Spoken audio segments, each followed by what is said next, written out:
be an extra fee for that.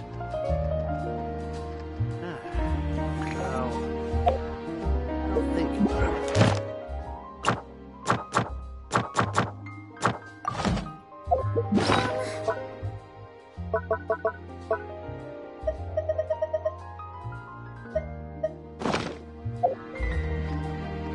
Melusines are beautiful creatures. They are the pride of Fontaine.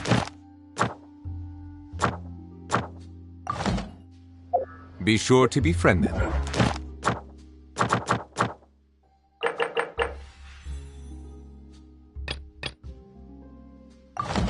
And cause them no harm.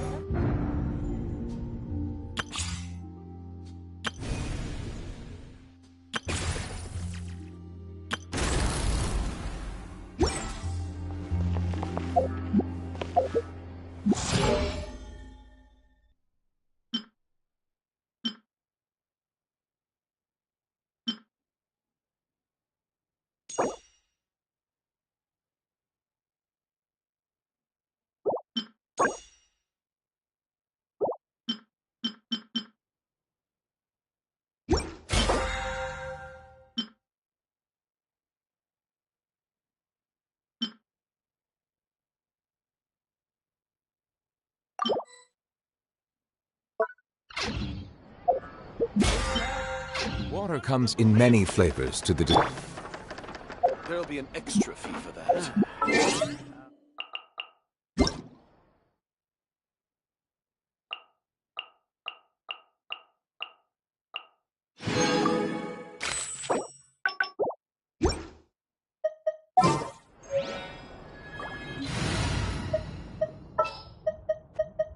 This world is full.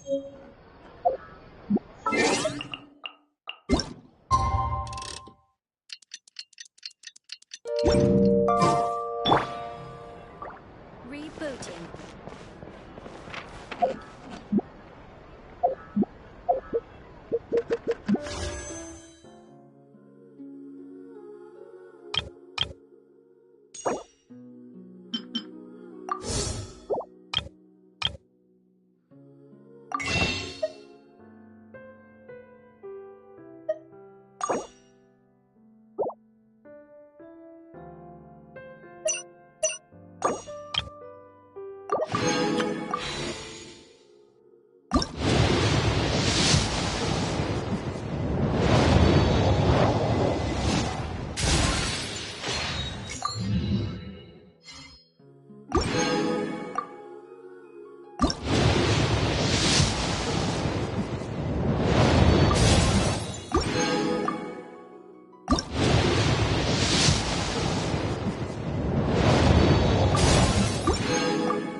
Hello, I'm Shilonin from the Children of Echoes.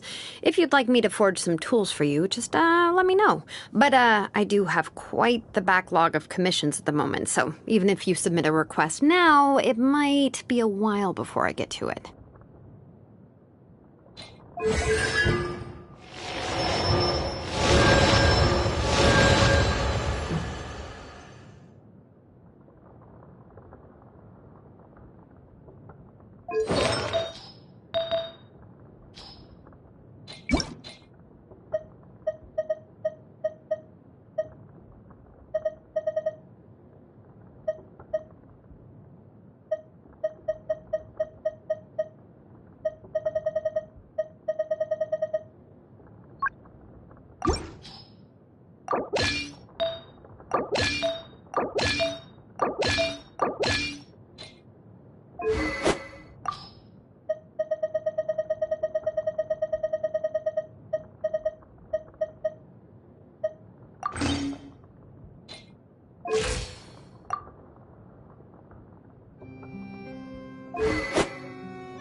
There'll be an extra fee for that. Can we play?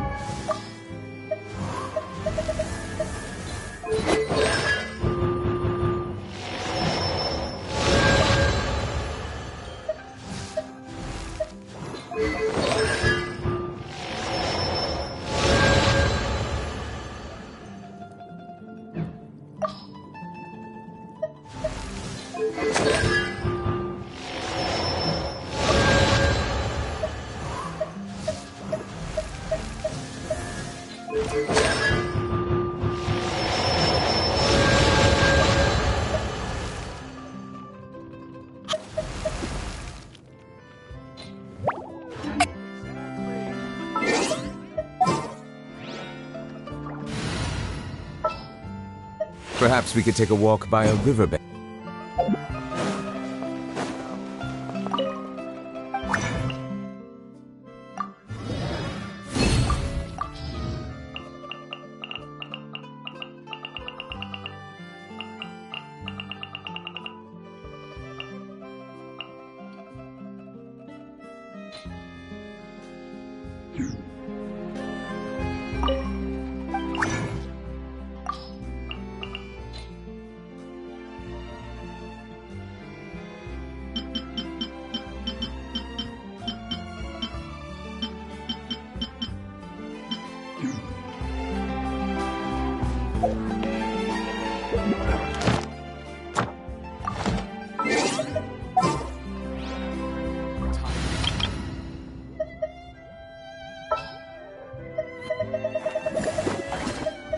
Yeah, let's get this over with.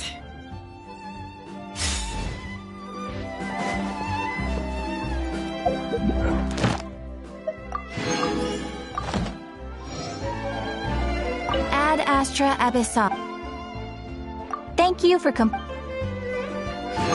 Ad Astra.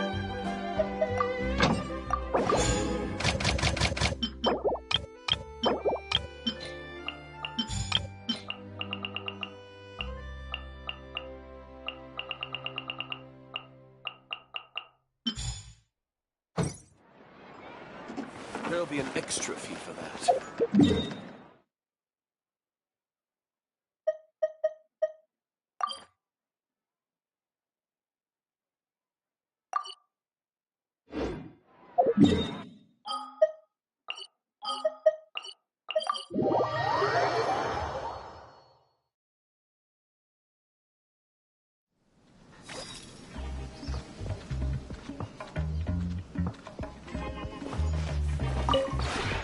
This realm is...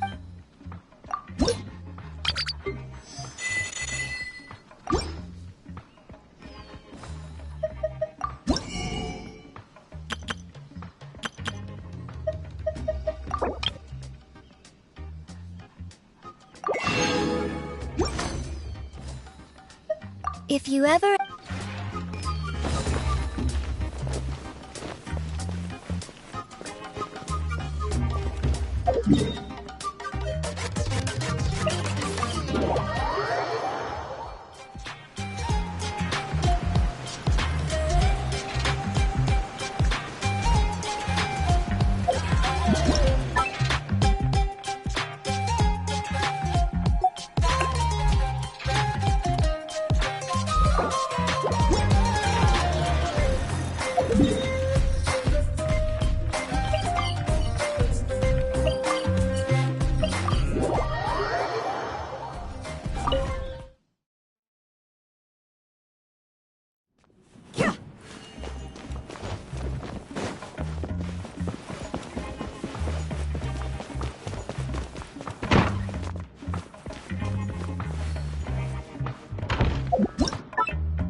So, this is some sort of secret base. You did a great job with this place. Wish I had a teapot like this. Then nobody would be able to find me when I'm trying to slack off. Oh, yeah, it's great. I'm really liking my first time inside a teapot. Feels so different. Nothing like being in one of the tribes. My favorite.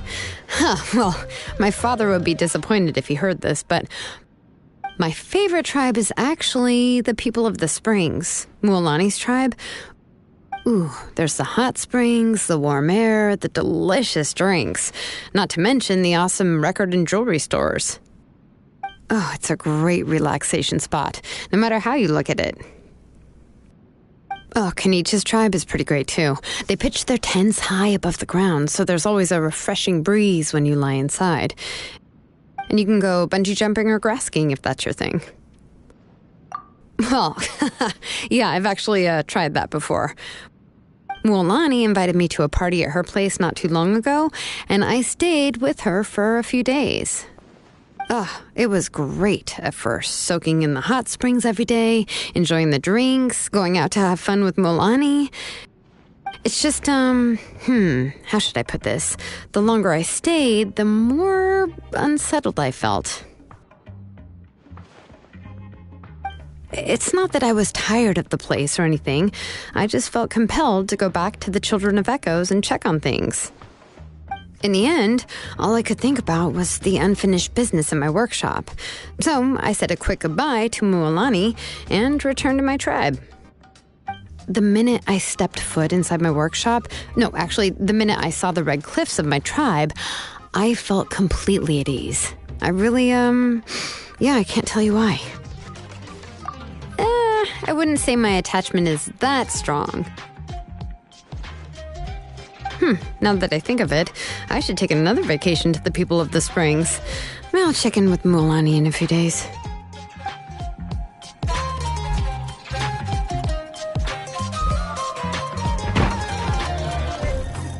Bring it!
I see the value. Things have been looking really rough for Natlan lately. There are more and more commissions from the Adventurers Guild, and they're all related to the Abyss. Just waiting around won't do us any good. Let's go and see if there's anything we can do to help.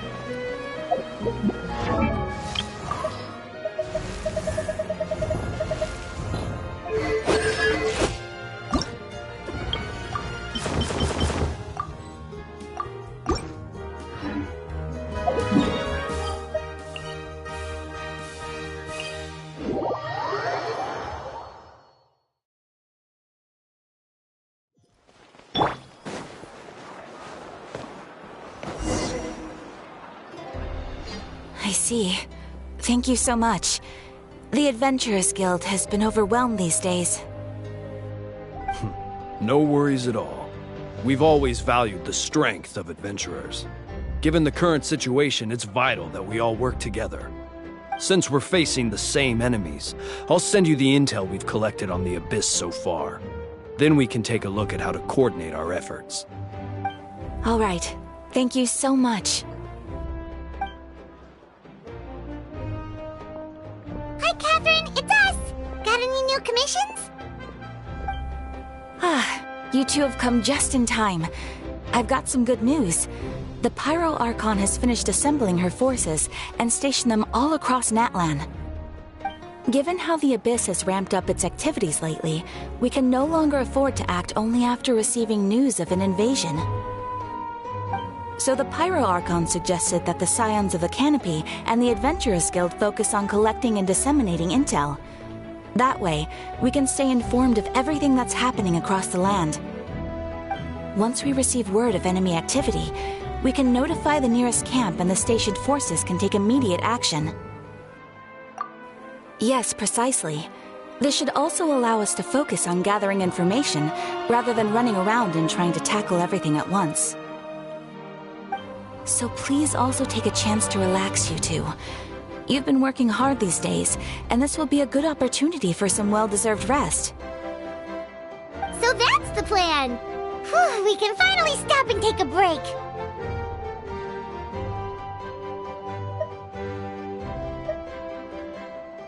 Paimon knows that. It's not like Paimon just wanted to lay here and do nothing. The movements of the Abyss are always unpredictable. There have also been times when it suddenly became more active in the past. The people here generally see it as something like an acute natural disaster. Once the disaster is over, everyone will return to their normal lives. We just all hope that day will be sooner rather than later. Oh, right. Most people have no idea just how bad the situation has gotten in the Night Kingdom. Oh, hey, Kachina! Are you feeling better now?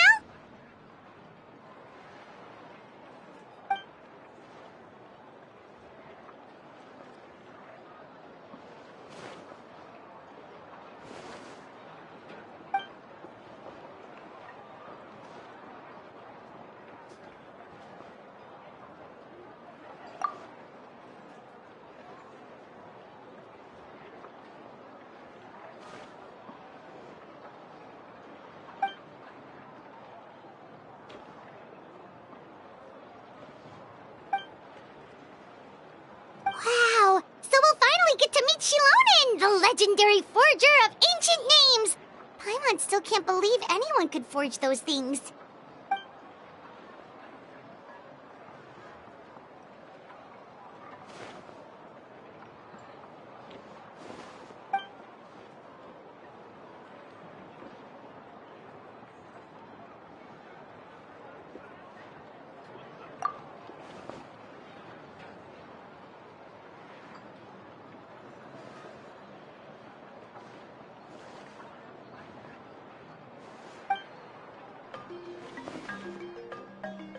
Hey, have some confidence in yourself, Kachina. After all, you're already a victor of the Night Warden Wars.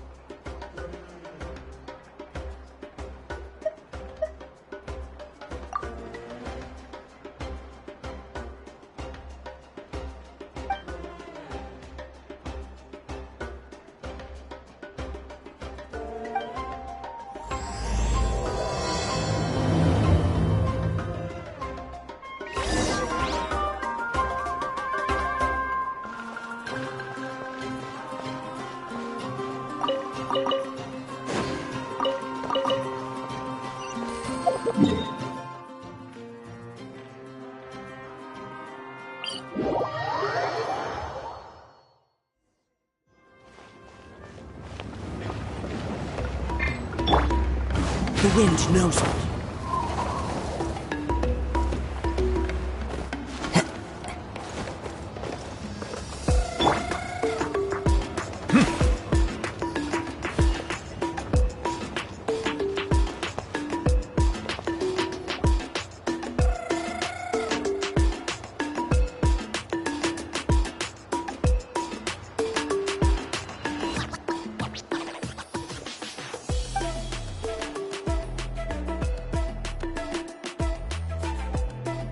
Ah, yes, so I've heard.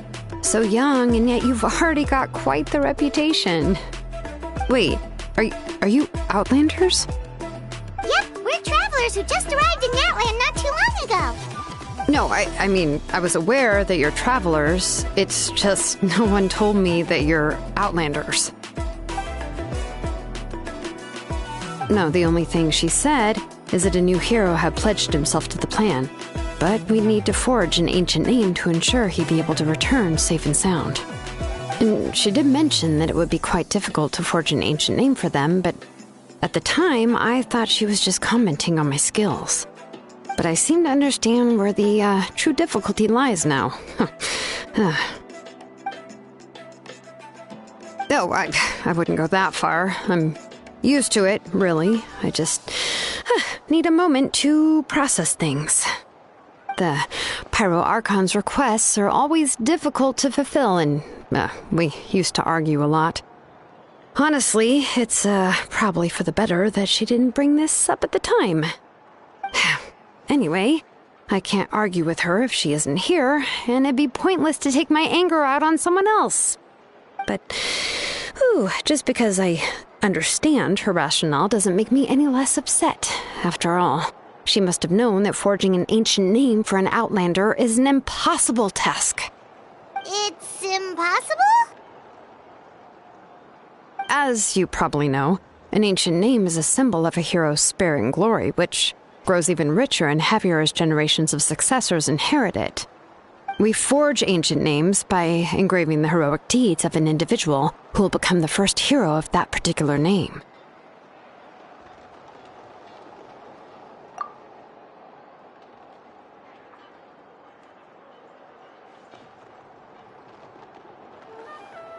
But they were all performed outside of Natlan, correct? Yeah, that's right. Then those deeds haven't been recorded by the Night Kingdom. To take it one step further, even if you had performed heroic deeds in Natlan, as an Outlander, your actions still wouldn't have been recorded by our lands. Only memories and experiences that have been acknowledged by the Wyab can be used as a basis for an ancient name. Even the greatest of craftsmen cannot create something out of thin air, you know. That's just how it is. Seems the Wyab don't want just anyone to get a name, huh? Mawika, of all people, should know better than anyone, yet she's still entrusted the task of forging the ancient name to me. Hope Paimon gets it. Nobody's happy being asked to do the impossible.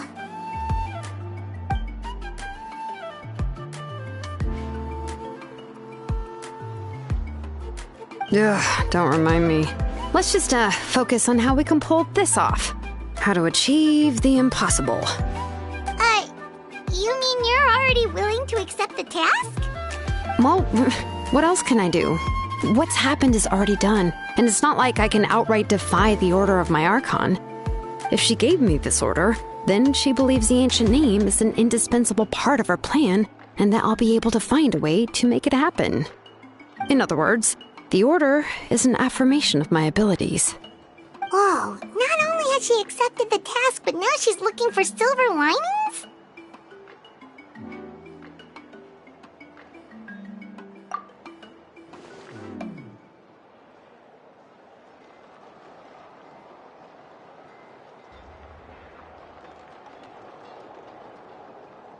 The key is getting the Wyab to somehow acknowledge the traveler's existence and record his heroic deeds. We heard the voice of a Wyab when we were in the Night Kingdom before. We even had a whole conversation with her. If we can talk to her again, maybe we can figure something out together. Well, every tribe has their own Wyab. How do we know if the one you met is indeed the best one for us to talk to? Plus, considering the unprecedented nature of this situation, I have a feeling that the acknowledgement of one Wyab alone would probably not be enough. I don't know. That requires a level of knowledge that I do not possess. We need to find a consultant who's an expert on all things Night Kingdom and Wyab. The first person who comes to mind is Lali at the Masters of the Nightwind. The one we call Granny Eatstali. Oh, we've heard that name before. We used her spirit speaker stone to find Kachina's ancient name. A person who can make something like that must be pretty impressive. I'm unsure she'd be able to help. Still, she's older now and quite eccentric. It's hard to even book a meeting with her, given that she's constantly holed up in her room and doesn't like to be disturbed. I've heard that to get her help, you have to be extremely patient with her and know how to keep her spirit up. I hate to break it to you, but... Huh. Why is that? I mean, didn't she already help you before? And you even managed to save Kachina. Well, yeah. At the cost of her spirit speaker stone being split into two.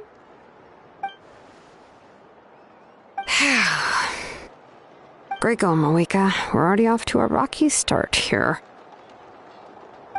In that case, I guess your only option is to try to emphasize that this is an important order from the Pyro Archon. Hopefully, Lali would still want to show respect to the Archon. I'll also write you a letter on your behalf. If you can find someone to deliver it and mention some good things about you, then that should help too.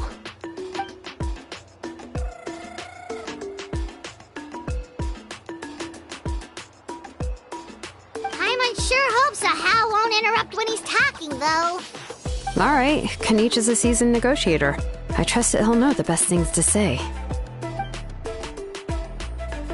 Please just give me a moment to write the letter, and we can meet up near the Statue of the Seven later. Sounds good! We'll take a stroll in the meantime.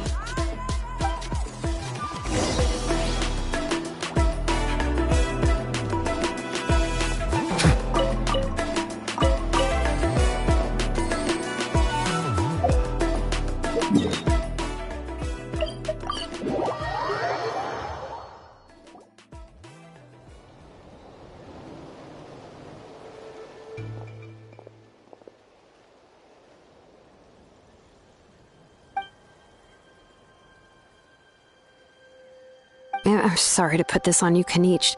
It's just that you're probably the only person who knows how to deal with her.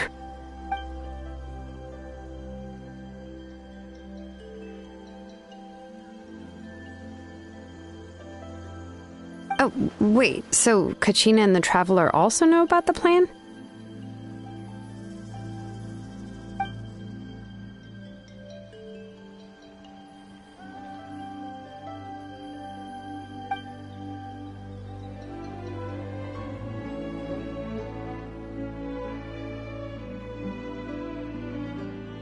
Right. She mentioned there are 6 heroes and that Shilonen is one of 4 that have already been acknowledged.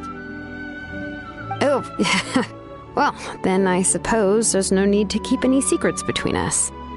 Having companions walk by your side is perhaps the best solace when facing such a bleak reality.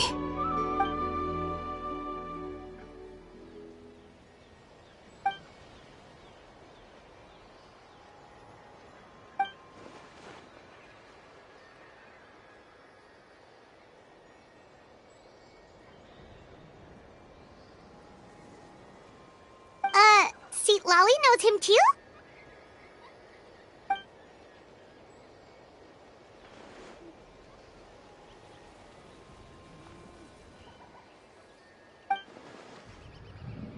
Given how the Masters of the Nightwind love to babble about dreams and revelations, they're already a pretty strange bunch to most. I've never met Auroran, but if they consider him the odd one, he's got to be pretty far out there.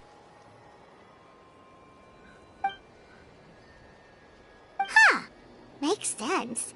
But Paimon wonders how Seat Lolly could be the first one to notice Auroran's disappearance if she spends the whole day in her room.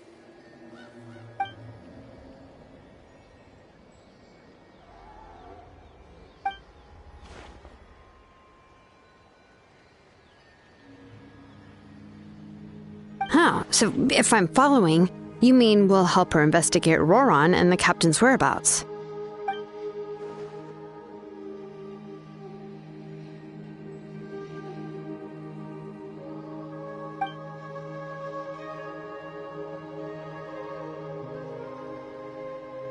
Yeah! Plus, we kinda owe her one anyway to make up for breaking the spirit speakers down. This is a pretty well thought out plan, as expected of Molly Poke Nietzsche. Then, yeah, I'll leave my letter to you. Let's hope Seat Lolly can meet at the stadium in 2 days.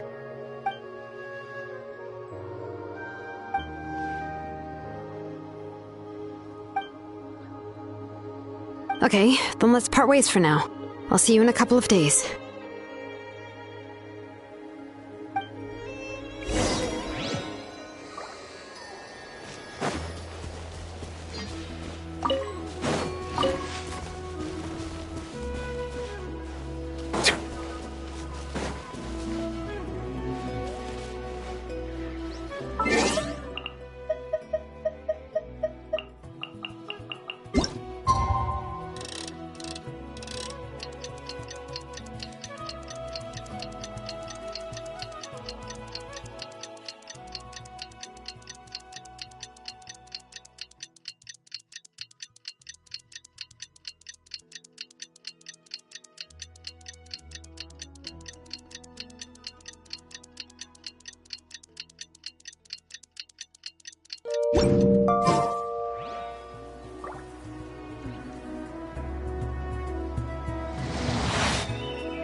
With Shilonen. Let's ask her how things have been going.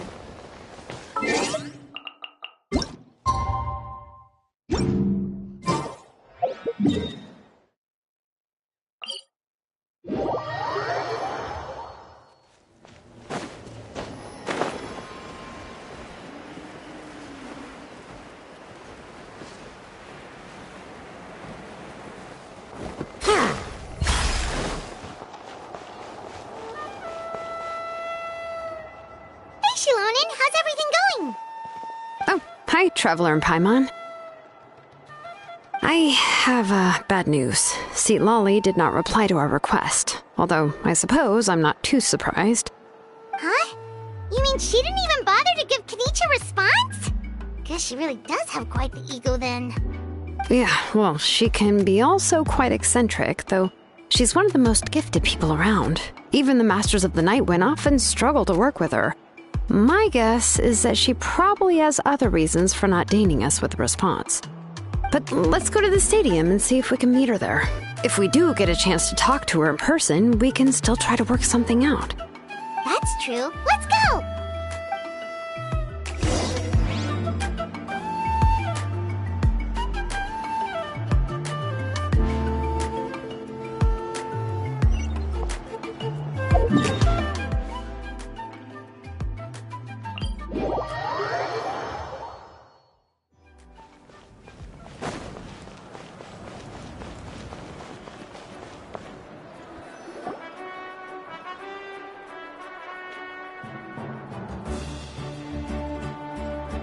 Paimon doesn't see anybody.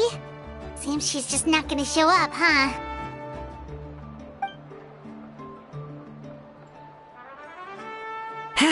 Well, we tried to be as considerate as we could, but she's under no obligation to help. That might be true, but this is still a request from the Pyro Archon, right? Shouldn't a subject always answer the call of their Archon?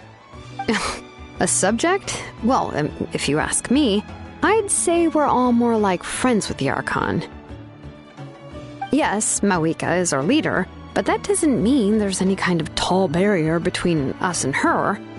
The only thing is that she often has very high expectations of us.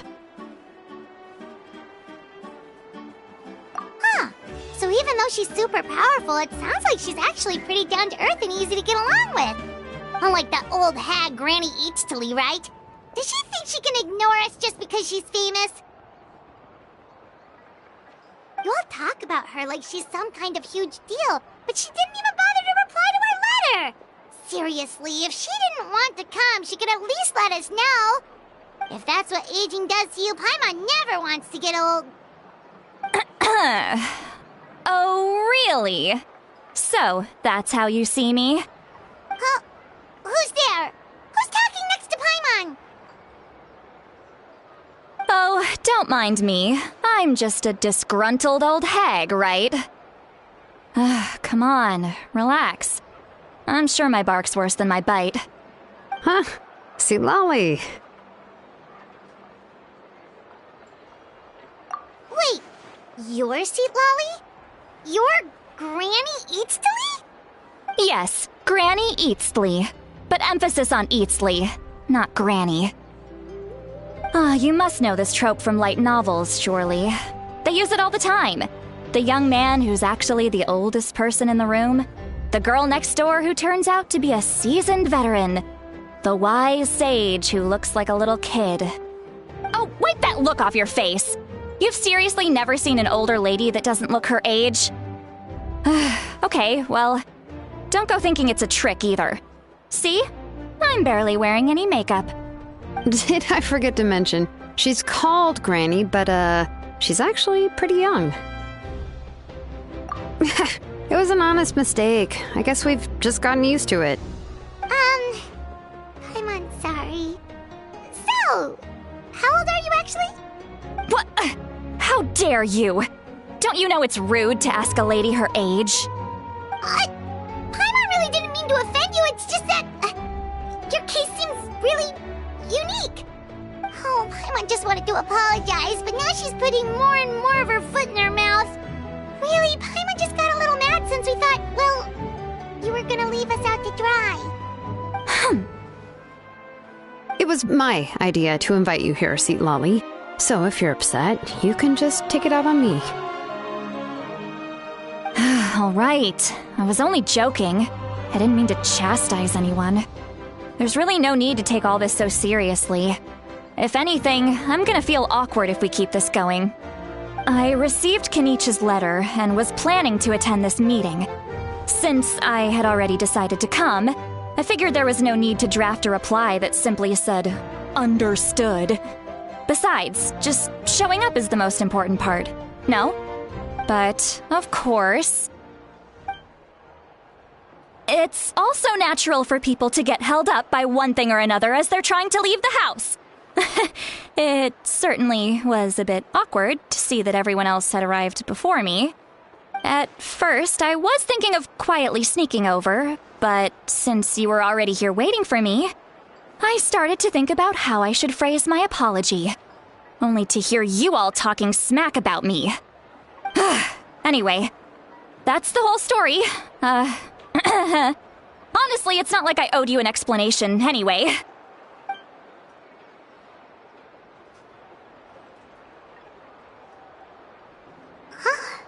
What's with that expression? Was she feeling embarrassed just now?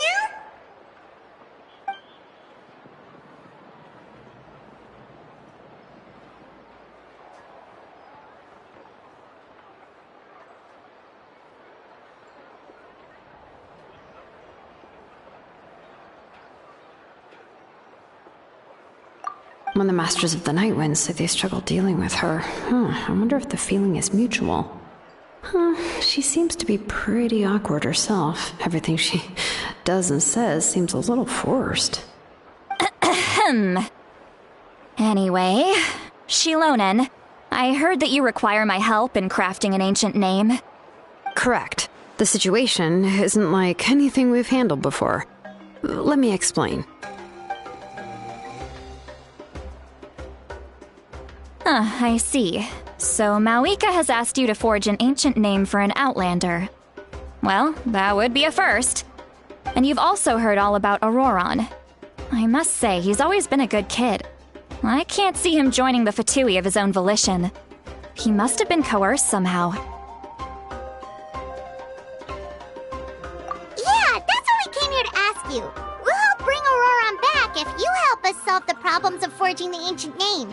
What do you think? I suppose I'll just call you Traveler for now. Traveler, come here. Let me take a good look at you.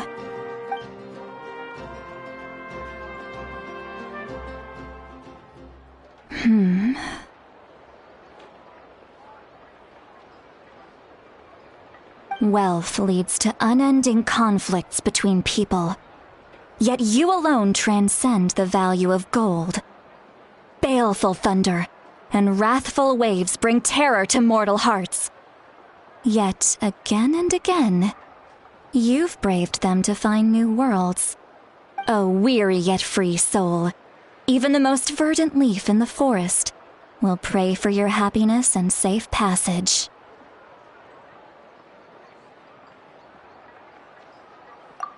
Those are all the things that I could see in you.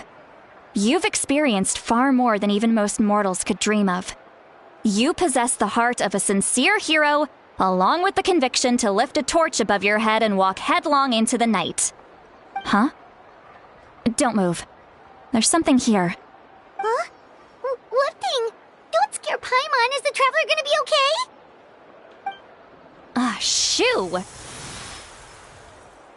That should do it. You've just returned from the Night Kingdom, so some fragments of souls were still stuck to your body. No need to worry. I've just cleared out the last of them. Isn't that kinda like having part of a ghost come back with you? It's nothing as serious as that. If left unattended, the most it could do is stir up some chaos in your mind, and generally worsen your mood. Well, in that case, better to get rid of them. It was nothing. Shilonen, let's follow your proposal. Once you've brought Auroron back, I'll take you to see the Lord of the Night. The Lord of the Night? But don't we need to talk to the Wyab of the tribes? Something this important is beyond their jurisdiction. Only the Lord of the Night can decide whether we can grant an ancient name to one who does not hail from our lands.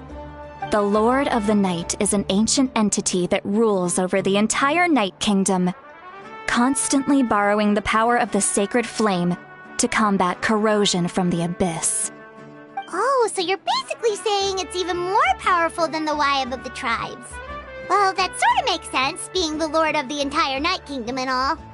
Not exactly. It's not so much that one's more powerful than the other. But never mind. That's not important. It would take too much time to explain. Just listen carefully to what I'm about to tell you. The Lord of the Night is currently in a deep slumber, and we can only communicate with its consciousness while in a trance. In other words, in a dream. But I will need to prepare a few more things if we are to hold a ceremony to achieve the state of the trance. I'll make a list. Can any of you get everything for me? I can go. It'll probably be a long list, so better leave it to someone who knows all the local vendors. Sounds good. Then we'll go with St. Lolly to track down Auroron. Phew, the Fatui are nothing to scoff at, so please, be careful during your investigation. If you need any help, just come find me. Yep, we'll be sure to play it safe.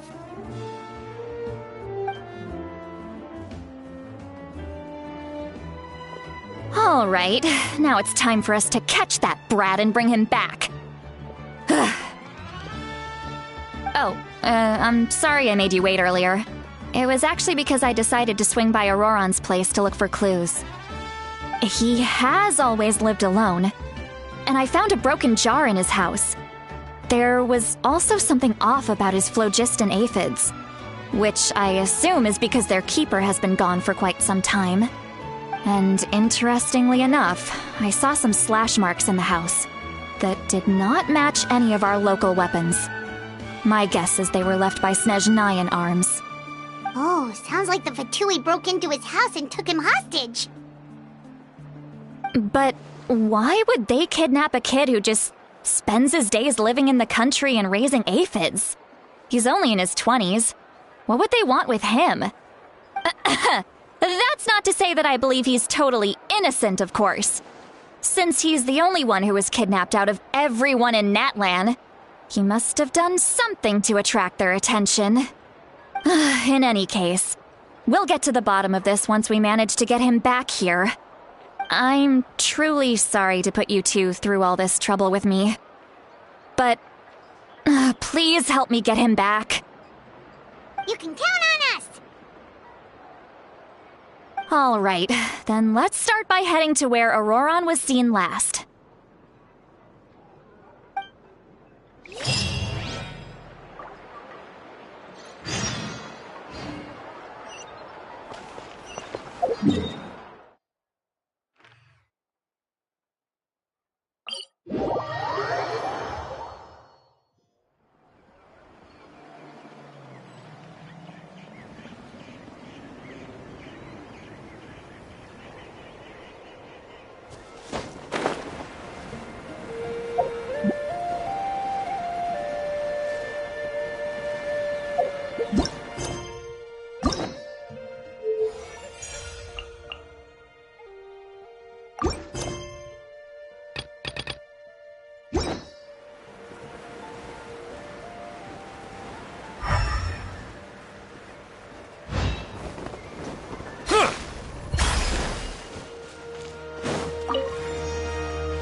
This is the spot. An eyewitness claimed to have seen Auroron speaking to some Fatui soldiers here. I don't know how much you're willing to believe me, but Auroron really is a good kid. I see no reason why he'd suddenly get involved with the Fatui. I'm convinced that what the witnesses saw was actually the Fatui coercing him, or perhaps trying to extract information. However, I doubt anyone would believe me, given there are no signs of a fight. Didn't Kanich say that she's a big name in Natlan? Feels kinda weird to see her so frustrated and helpless like this. Auroron? Well, he was left at the side of the road as an infant, and the people of the tribe took him in. You could say that everyone had a hand in raising him. He learned a lot from us, and once he reached adulthood, he built himself a house out in the countryside. He spends most of his days growing vegetables and raising aphids, living off of what he harvests from the garden. He's always been such a good kid. He would even get his friends to deliver whole bags of fresh produce to my place.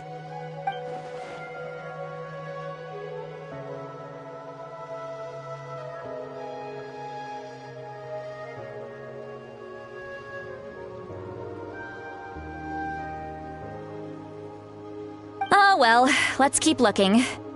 He can answer all of our questions once we find him. He's been raising phlogiston aphids for a long time, and since they were disturbed, they secreted a special type of phlogiston. We can use that substance to track his movements. Let's follow the phlogiston trail. Huh? What trail? Paimon doesn't see anything. Oh, right. I forgot your eyes don't naturally perceive such things. Here, give me your hand.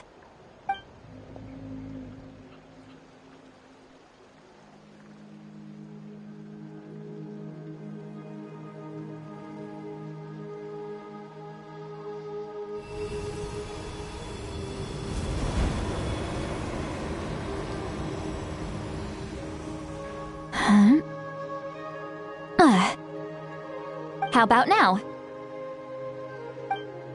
What do you see?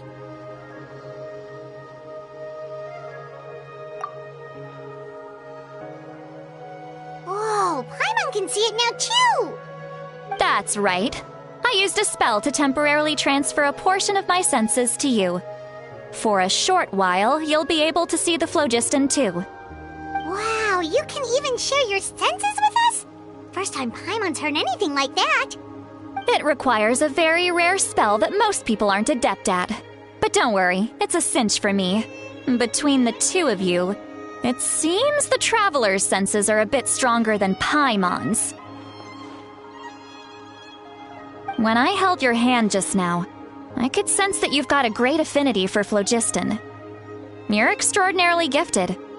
Anyway, we'll need to use our vision now to track down Auroron. Good luck, you two. Over here, this way! See, Lolly might say a lot of deep and confusing stuff, but this spell of hers is really something. What was that? Oh, Paimon was just complimenting you, really.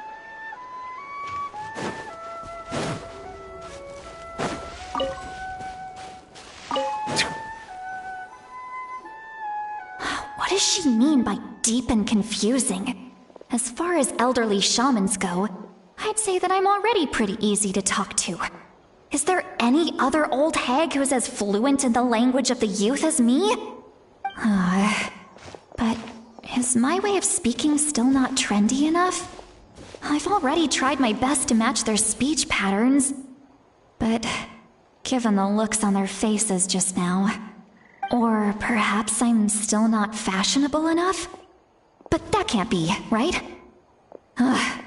Don't tell me they're still getting the impression that I'm super old-fashioned. Huh?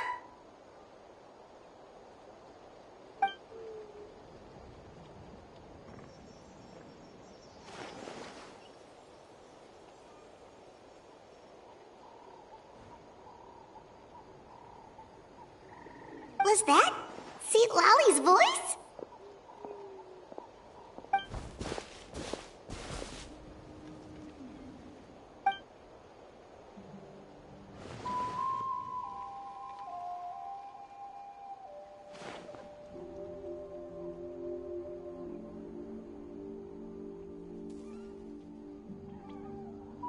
Now that I think about it, it's a good thing I found some helpers this time. Some things are best done with the help of friends.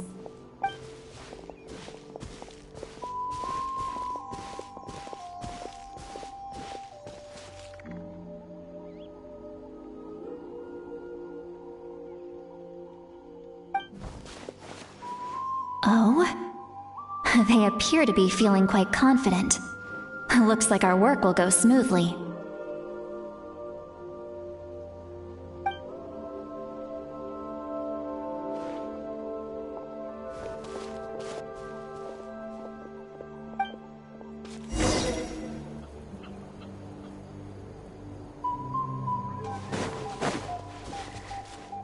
Hey, looks like there's a new camp over there. Let's go to... Yep. Judging by Paimon's experience as a guide, it definitely looks like people set up camp here. Wait. The phlogiston here is a bit odd. Let me see.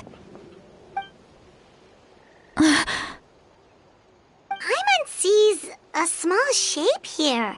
Could it be some sort of symbol? This is a distress signal for the Masters of the Night Wind. Only someone from our tribe would recognize it. So Auroron was indeed being threatened. We've got to find him, fast.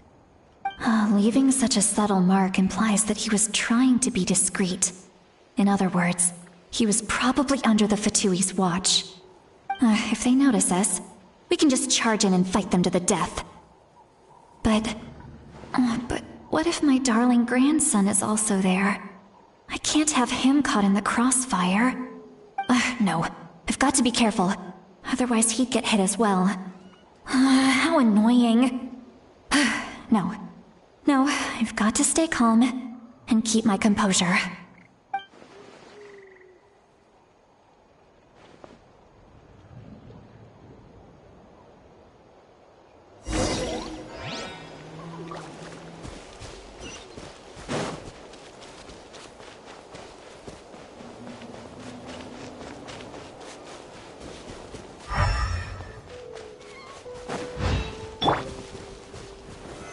Stabilize!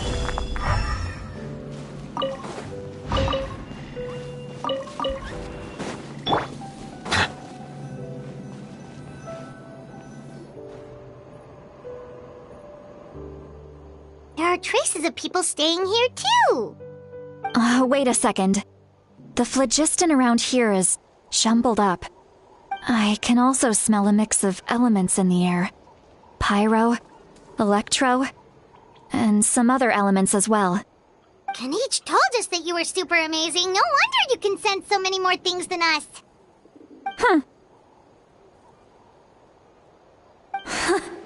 It's about time that little brat said something nice about me. There are signs of a struggle here. Judging from what's left on the scene, there must have been a fight. But after that, the factions seem to have gone their separate ways. Both the phlogiston and the elemental traces in the air support that. Do you still remember the little mark we found before? Paimon's thinking, what if Auroron wanted to leave another distress signal, but was caught by the Fatui?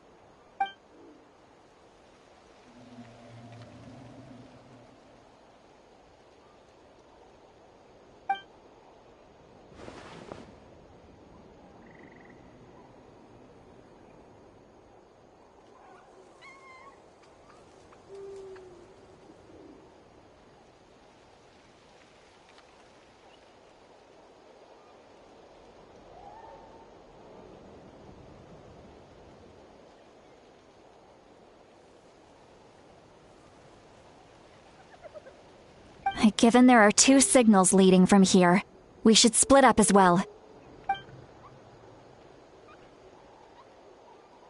I'll take this direction, and leave the other one to you. Let's meet up again later.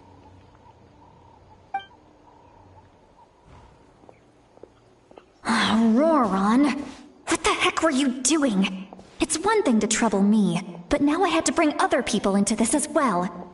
You little brat. And off she goes! Traveler, did you hear all of that as well? Once Seatlolly left, that voice went away as well. Paimon even tried calling her name inside Paimon's head, but there was no response. So you were thinking the same thing! Paimon also thought that if we could hear what she was thinking, then she could probably also hear what we were thinking in our heads. She did say that she was quite adept at this spell, and it doesn't sound like she's had any trouble with it in the past. Maybe we're a special case and can hear her thoughts as a side effect. If you think about it, she's really got a lively inner world. It paints quite a different picture from Paimon's first impression of her.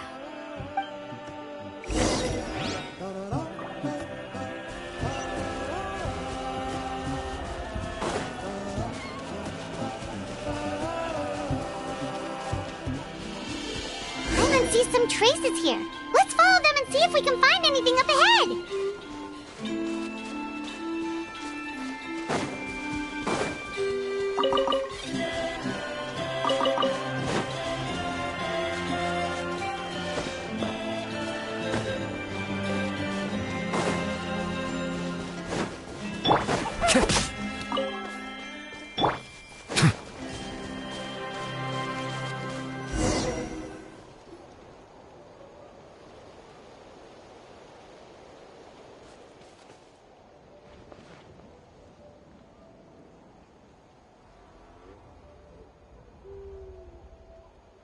Did you find something? Huh. So we can't tell where Auroron might have gone from here.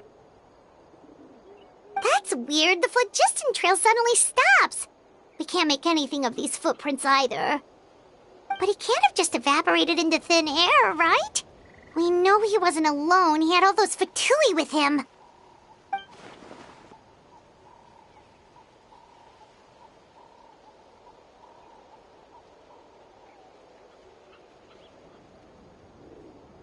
So, you can hear the sounds of the wind from beneath the earth.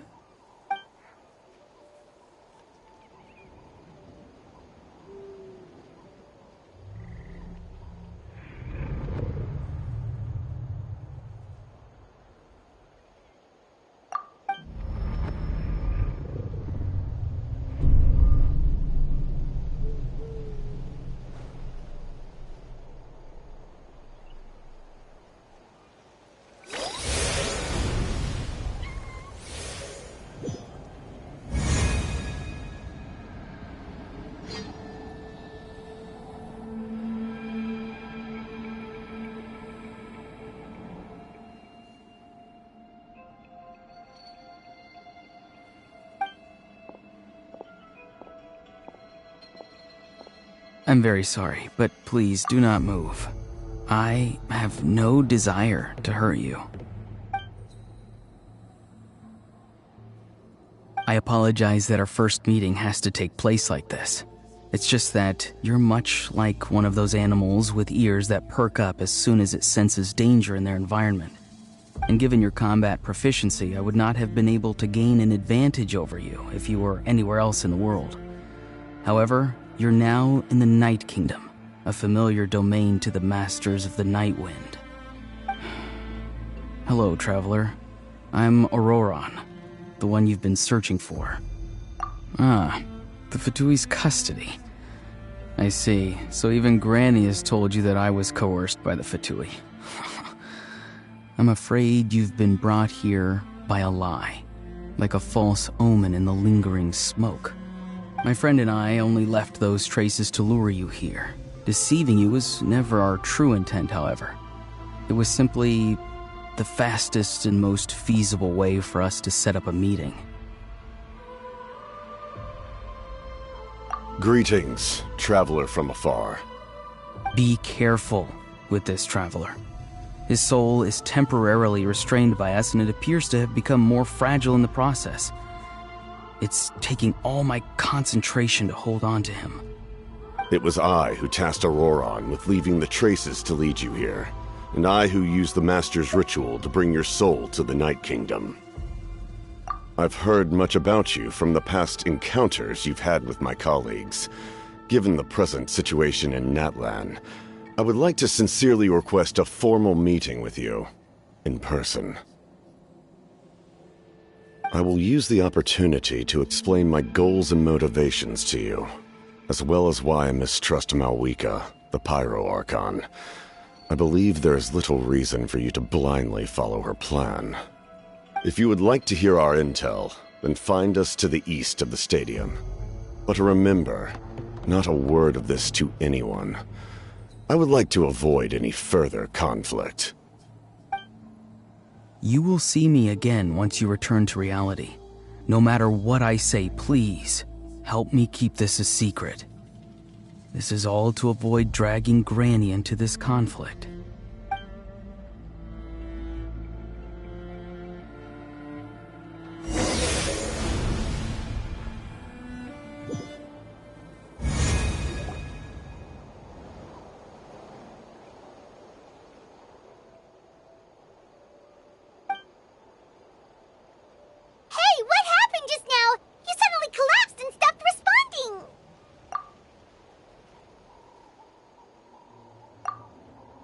Hey, why are you sitting on the ground?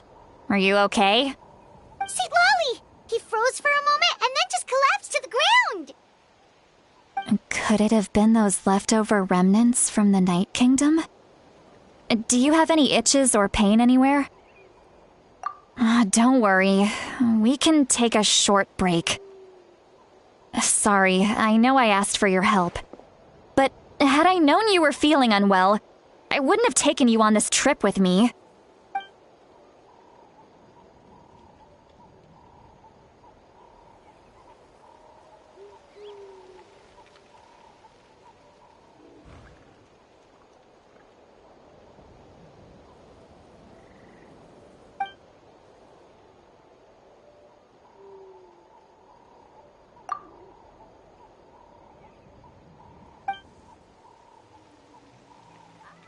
If you're feeling sick, you should just say so.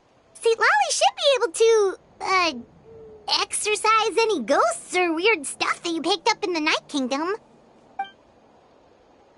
A seasoned traveler must know the importance of not pushing yourself beyond your limit.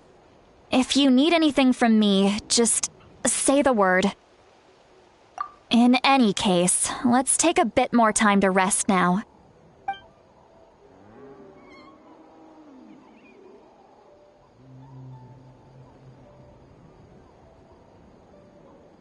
Need to be more careful next time. Feeling better yet, Traveler? All right, let's get ready.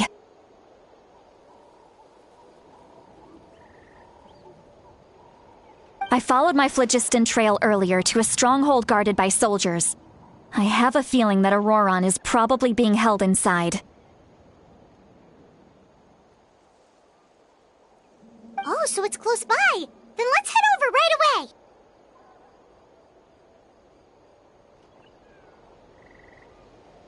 Well, I recruited you to be my helper, which means we're in this together.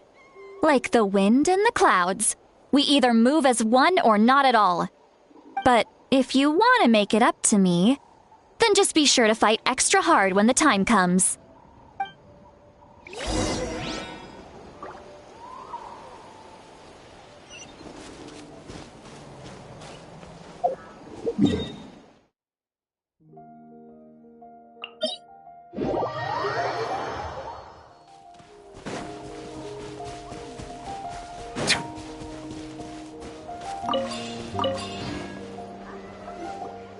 Look over there.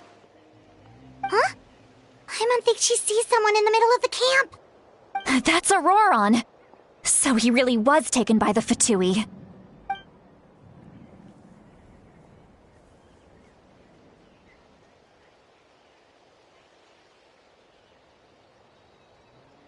All right, we'll take the lead.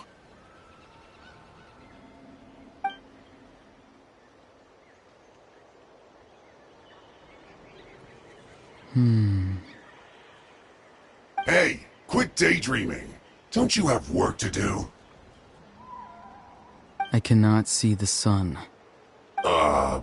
What? Without the sun, I cannot see the truth. You are currently blocking the light, so I must beseech you to move aside. Huh? Okay, Mr. Philosopher. That's enough mumbo-jumbo. Wow. I'm going to rip that guy's head right off. St. Lolly's struggling to control her temper now. Are you ready? Let's go kick their butts. On my count. 3, 2, 1! Still trying to resist? You've got no idea who you're up against!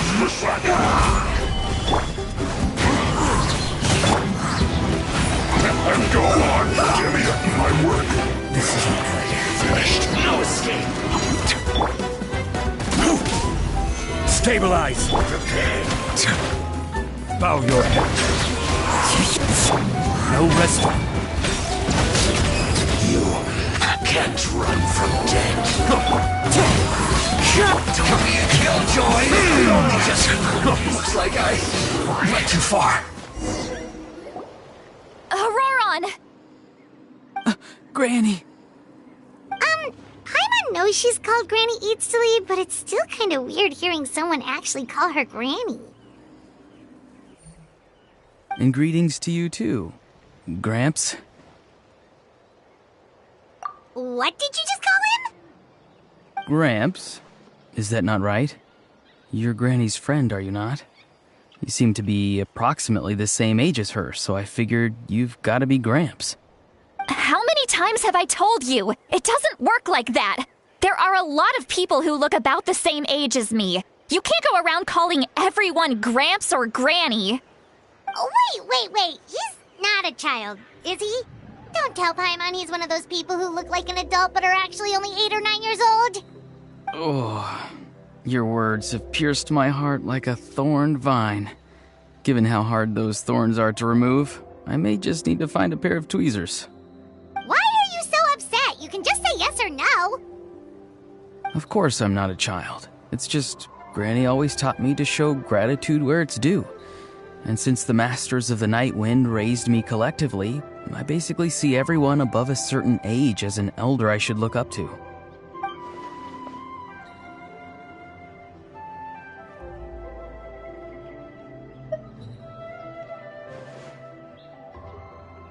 Exactly. But if you keep that up, then everyone's going to be your senior. And do you think saying all of this is gonna save you from a scolding, Auroron? Haven't I told you 100 times since you were a kid? Heed the 3 warnings. Be wary of beasts prowling around, scammers looking for their next victim, and strange people who appear out of nowhere. Oh, so you do remember, and you just chose to ignore them. I always knew that living on your own was going to get you into trouble sooner or later. But getting kidnapped? That really takes the cake. You won't always be able to rely on other people coming to your rescue, you know. You're just lucky we got here when we did. Or we might be launching another search and rescue operation to find out where they put your severed head.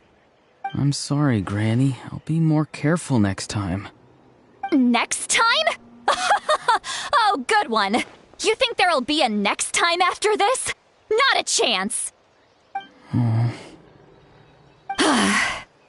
They didn't hurt you, did they? No, they just asked me a lot of questions about Natlan's terrain and made me draw a map of the ley line distribution. Okay, now answer me honestly. Were you the one who helped the captain escape after his battle with the Pyro Archon? Yes. So why did you do it? Because they said they would need my help from there on out. They also said that if I refused, they'd just come to you, Granny, and they'd already figured out a way to make you do their bidding. Hey! I'm no ordinary Granny! Would they really dare to come after me? And you! Did the gods give you a brain just for you to not use it? Did you really believe everything they said at face value and not stop to think? Thankfully, the Pyro Archon only asked that we find the mysterious individual from the Masters of the Night Wind and didn't slap your name on a wanted poster. Don't think for a second that she doesn't know what's happening. Even if the truth that you see will soon manifest into reality, there is still no need to preemptively panic. Have you forgotten the words that I've taught you? I'm sorry. Forget it. We can submit the details of this camp and the defeated Fatui as evidence of your innocence. Let's clean this place up and get back to the city. Auroron, you better remember this lesson well and seriously reflect on your actions. Also, once we return to the city, come to the speaker's chamber with me. I'll need you to explain everything. Sounds good. Should I bring some of my homegrown vegetables as well? Your vegetables? Yes. I grow a lot of fresh produce in my garden. I hope the Pyro Archon won't be too picky about the selection. Now's not the time to be thinking about that. If you do come face to face with the Pyro Archon, the first thing you should do is... recite the 3 warnings. Huh? No! You should emphasize that you were not in cahoots with the Fatui! How exactly did the Masters raise this guy? Oh, right.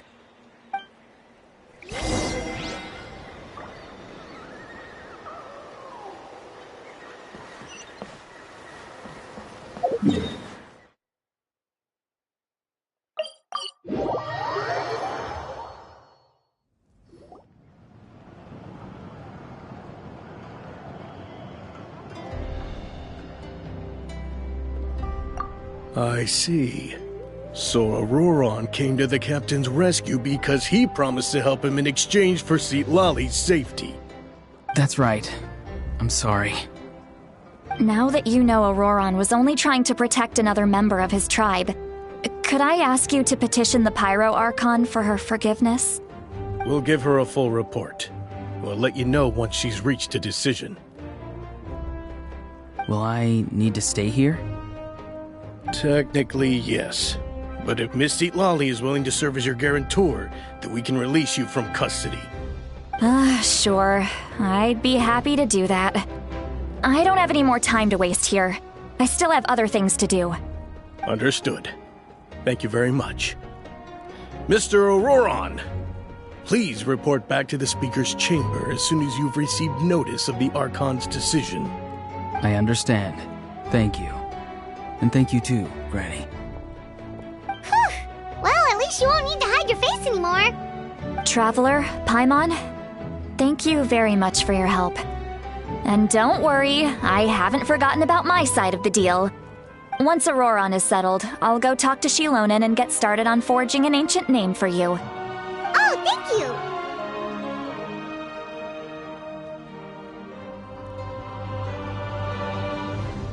You scratch my back, I scratch yours. It's as good as done. You can just go twiddle your thumbs or something while you wait for the good news. Bye for now. Come with me, Auroron. We've got to find you a place to stay for the night. Goodbye, Gramps.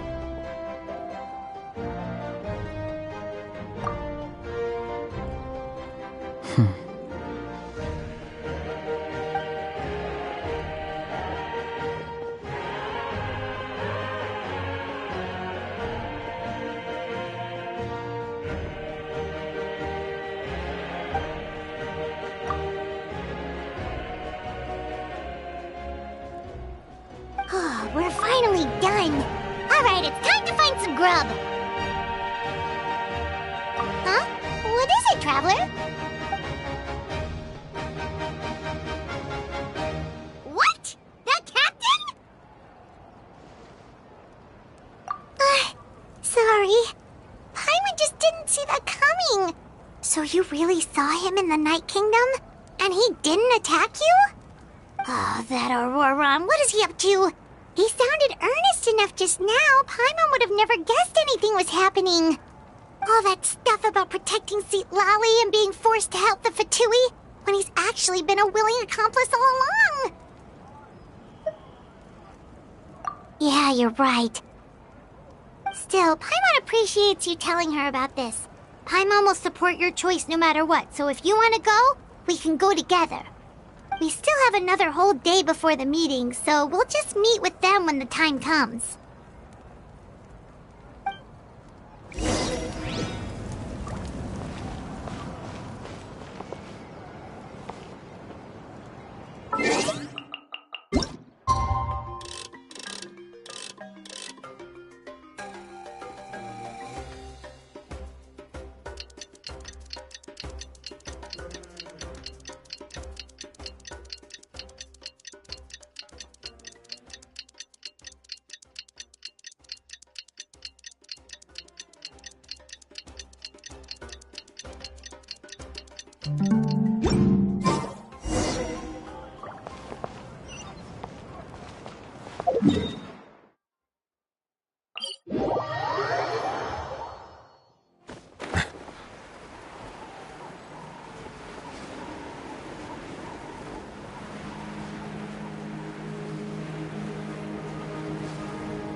Weird. Paimon doesn't see anyone.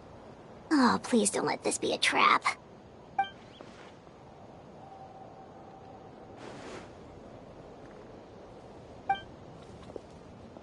What was that?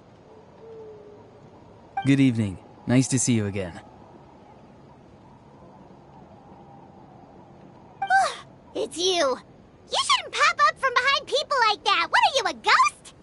I'm terribly sorry. It's just a force of habit. Ugh, and what's with you apologizing all the time? You sound so polite and honest, but you're actually doing shady stuff behind people's backs. You're right. Granny tells me that too. Huh. Come to think of it, you remind me of her. Sometimes you two sound really similar, you know. Oh, so you're gonna call Paimon Granny too now? Well, I could.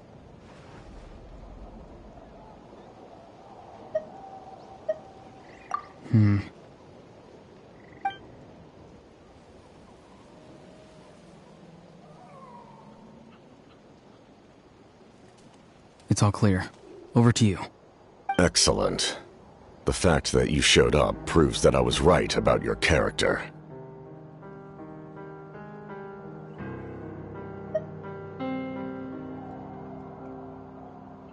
Yet, there's been a lot of talk about you. Child told me that you're passionate about the unknown and willing to take risks. Rather than facing you as an enemy, I would much prefer to bring you to my side.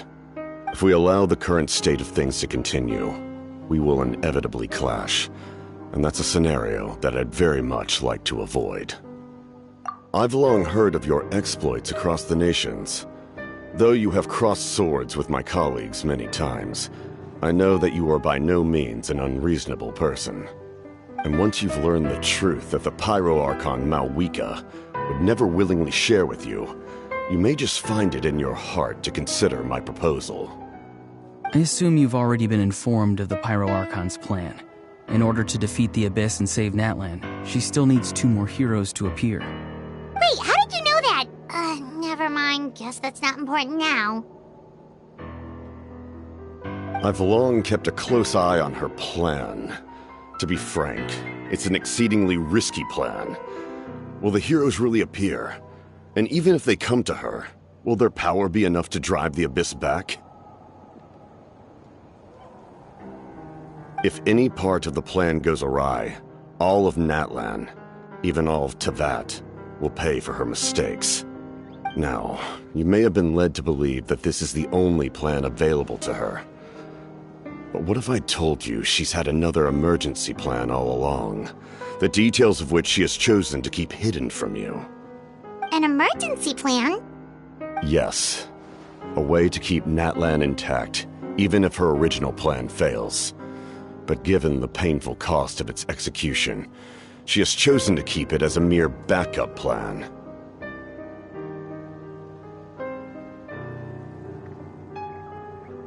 Whether this stems from hesitation, fear, or even naivete, I cannot say. But Natlan cannot afford to wait until she comes to her senses.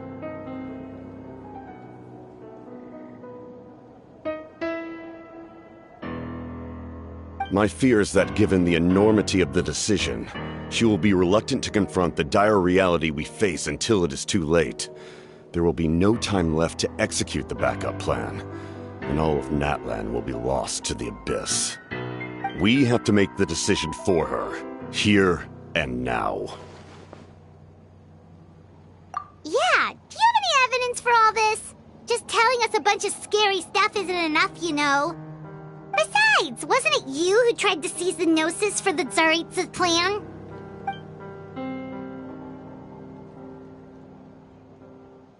I knew you'd be clever enough to see. That's right. I did not seek the Gnosis for the Tsaritsa. Since I was defeated in battle, I must put to rest my thoughts about the Gnosis. But even so, my desire to save Natlan remains unchanged. And now, I have found a new way to solve the crisis. We can implement it immediately if we reach an agreement. Someone's here. Huh? The captain disappeared! Something is rapidly approaching. Oh no. Something?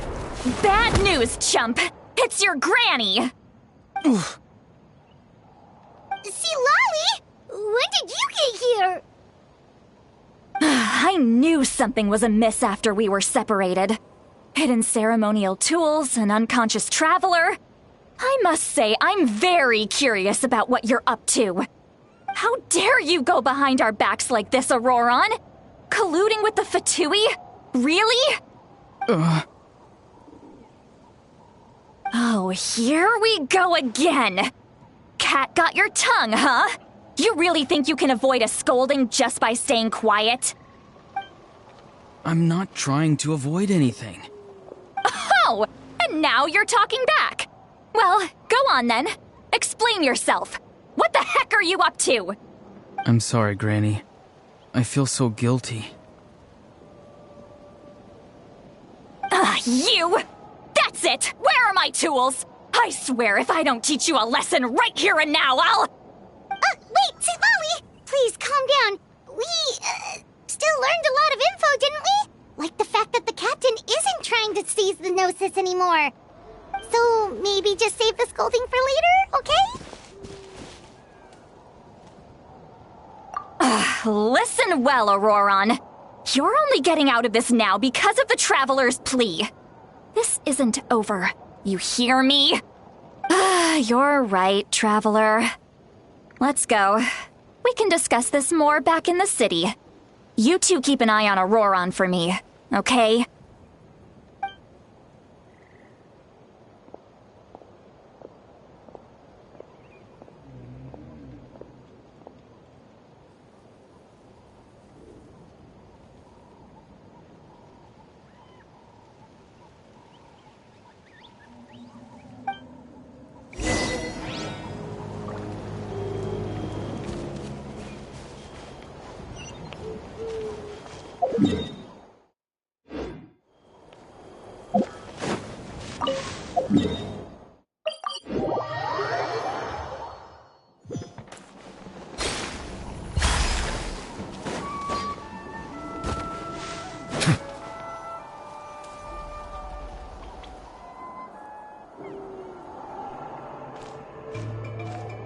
In all my years, I've never had a child cause me so much grief. Do you seriously not see what's at stake here? You've got a head on your shoulders, Auroron. Use it! Why did you help the captain? And I want the truth this time. No answer? Think you're being smart? Then let me ask a different question. What does the captain want? What is his purpose in Natlan? Really? You're just going to stonewall me?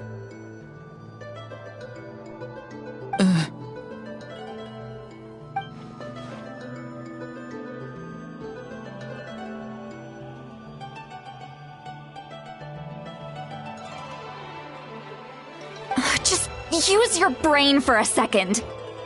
What do you possibly stand to gain by helping the captain? Only endless trouble awaits you and everyone in the tribe. You've always been a good kid. Why would you throw that all away now? If you're worried about something, just talk to me.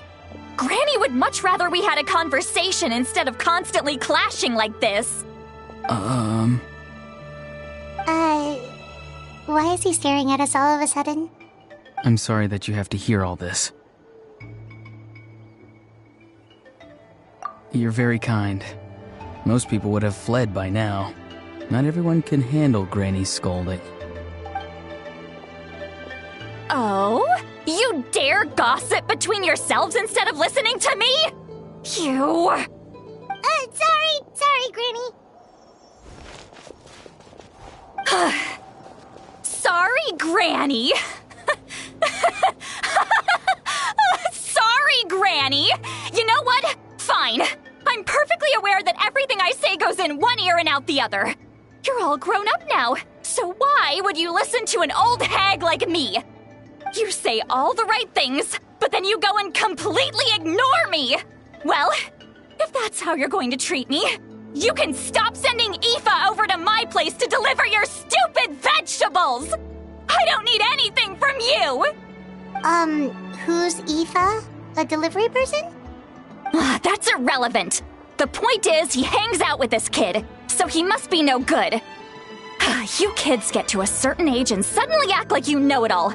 There's nothing I can say to get through to you. Auroron, if you're still thinking about that so-called duty, then please, just forget about it. The ley lines did not fall to this state because of you. And we've long closed the book on that incident. Seems they've started talking about some kind of tribal history. I'm starting to get lost. That's not it, Granny.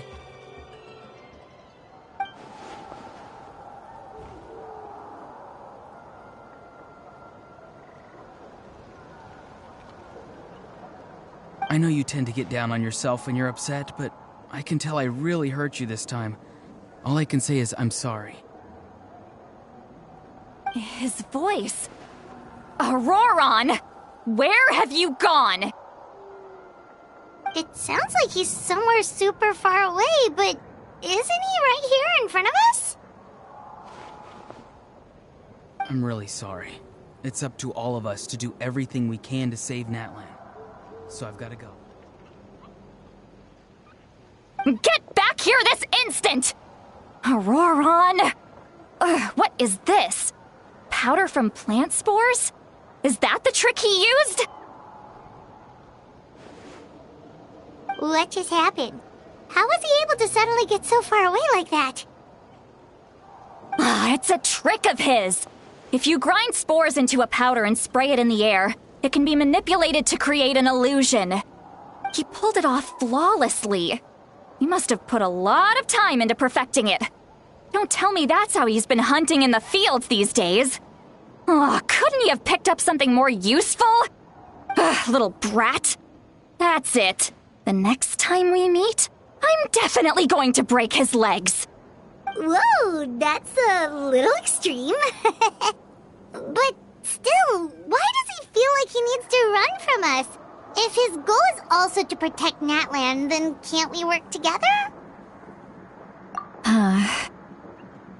I'm sorry for interrupting your conversation with them earlier. But even if you'd been able to hear them out, there's no guarantee you would have gained anything substantial. Auroron probably did everything he could to get away because he knew I'd get the truth out of him sooner or later. That brat. I swear.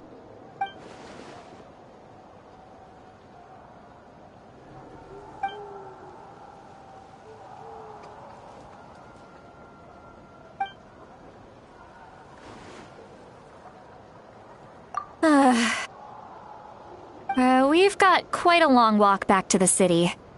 Let's take our time. It'll give me a moment to figure out how to explain all this.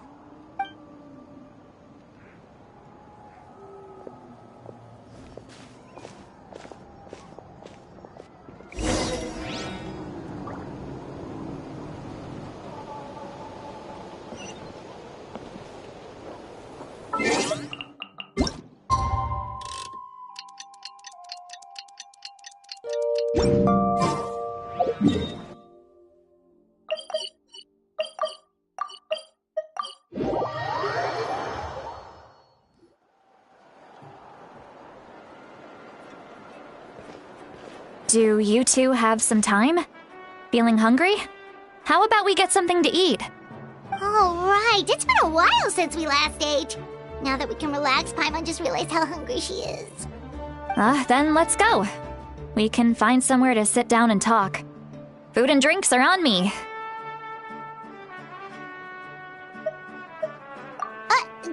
Really? You're not gonna take her offer? That's right. See, Lolly has gotten a lot quieter since Auroron ran away. She seems to be having a hard time. She's right. We're seasoned adventurers, so we're more than capable of paying our own bill. Hey, come on now. You won't even let me take you out for some food and drinks? I just wanted to treat you to a meal. Are you sure? We can save you some Mora. Mora is the least of my concerns. Besides, we're definitely due a meal after all the time we've spent together. Let me get this one. I might be an old hag, but I like to think I'm not completely useless. Sure, that's fine with us, but Paimon doesn't want you to be sad, Sweet Lolly. Don't worry. I'm sure a juicy grilled steak will work wonders.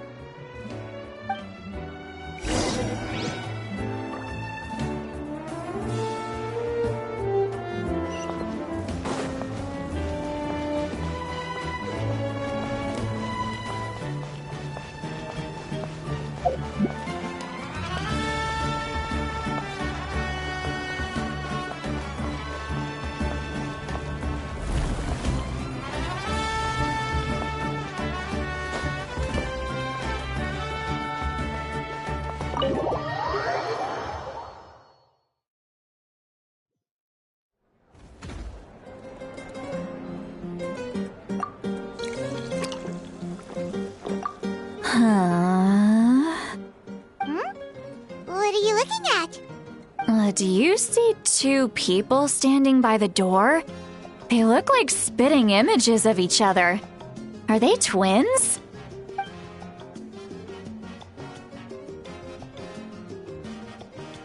But Paimon only sees one person there. Huh? How could that be? I guess my mind isn't as sharp as it used to be.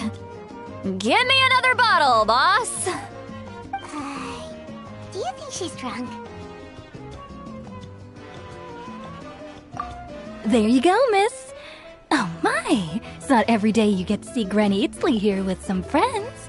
Not to mention ones who've made a huge name for themselves recently. Oh, so you've heard of us? Of course I have. Aren't you the ones who saved Kachina and brought her back?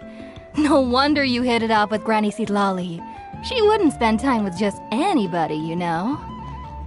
I don't even remember the last time I saw her with a new friend. Wait, so you call her Granny too? Well, given our ages, it'd probably be more accurate for me to call her my great-great-granny. She's one of the most famous people at the Masters of the Night Wind. Most days, hardly anyone even dares talk to her. Huh? Gossiping about me right in front of my face now, are you, Chonka? Oh, please, Granny, I wouldn't dare. I'm just beyond happy to see you bring over some new friends. After all, any friends of our regulars are sure to be great customers too. All right, that's enough. Go on now. I'm sure the other customers would like to talk to you as well. There's no need to keep staring at me. I promise I'll keep my alcohol down until I leave. Well then, you have my thanks.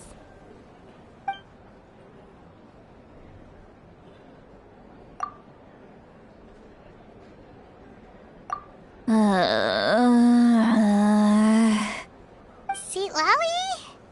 Sweet Lolly? Who's that? You got some gall calling me by my first name. Let me guess. You want to test your skills against Granny Eatsley, don't ya? Are you still with us, Sweet Lolly? You're kinda talking to no one. You chumps come around here, picking fights with me? Well, you know what happens next. You lose, and then run off home to tell everyone about how I'm this big scary bully. It's always the same story. You brats start it, I finish it, and then I end up with the reputation of being some kind of terrible monster among the shamans. I mean, come on. Monster? Me? Really? What did I do to deserve that? Granny Sweet Lolly, you're not a monster at all. Exactly! And while we're at it, I'm not some lazy slacker either. Between meditation, advising the chief, and speaking with the Wyab, I actually have a pretty packed schedule, you know. Oh yeah. And I have to mentor all the new kids! Hey, new kid! Yeah, you!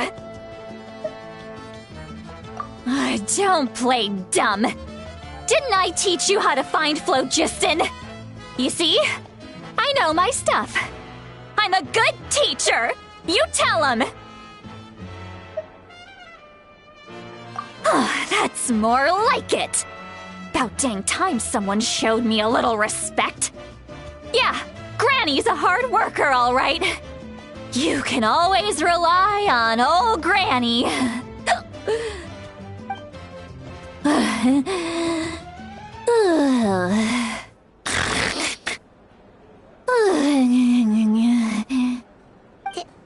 Did she just fall asleep with her eyes open? Oh, jeez. Behind this pitch-black curtain, a chapter of hatred reveals itself. Behind the smoke. The lingering smoke. She's meditating again.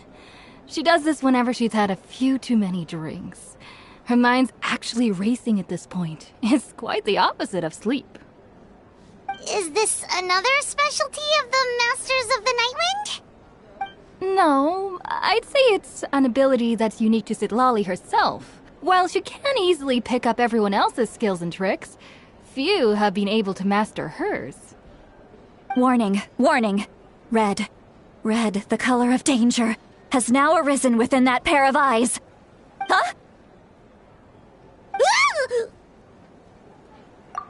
Traveler? Paimon? What's wrong? I'm gonna hurl. Hang on, just keep it in. Phew. Okay, it's passed. That was a close one. You had Paimon worried. Paimon really thought you were about to barf all over the table just now. How embarrassing. I'm sorry you had to see me like that. That's never happened before, I swear. I've never thrown up, not once. Are you feeling okay? Want to take a quick walk and get some fresh air?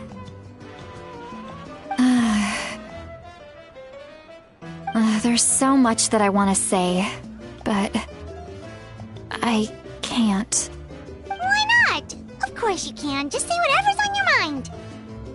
Please, Paimon. It's not as simple as you think. We've only known each other for a few days, right? What would you think of me if I were to start dumping all of my complaints on you after we've only just met? Oh, Paimon gets it. You're hoping that we wouldn't think less of you no matter what you're about to say. No, that wasn't my point at all! Seriously, don't you youngsters know anything about shame? I'm talking about shame! I've lived all these years and still can't get rid of it! Surely, you know the feeling too? Actually, about that. Huh? Tell me what? Yeah, this is as good a time as any.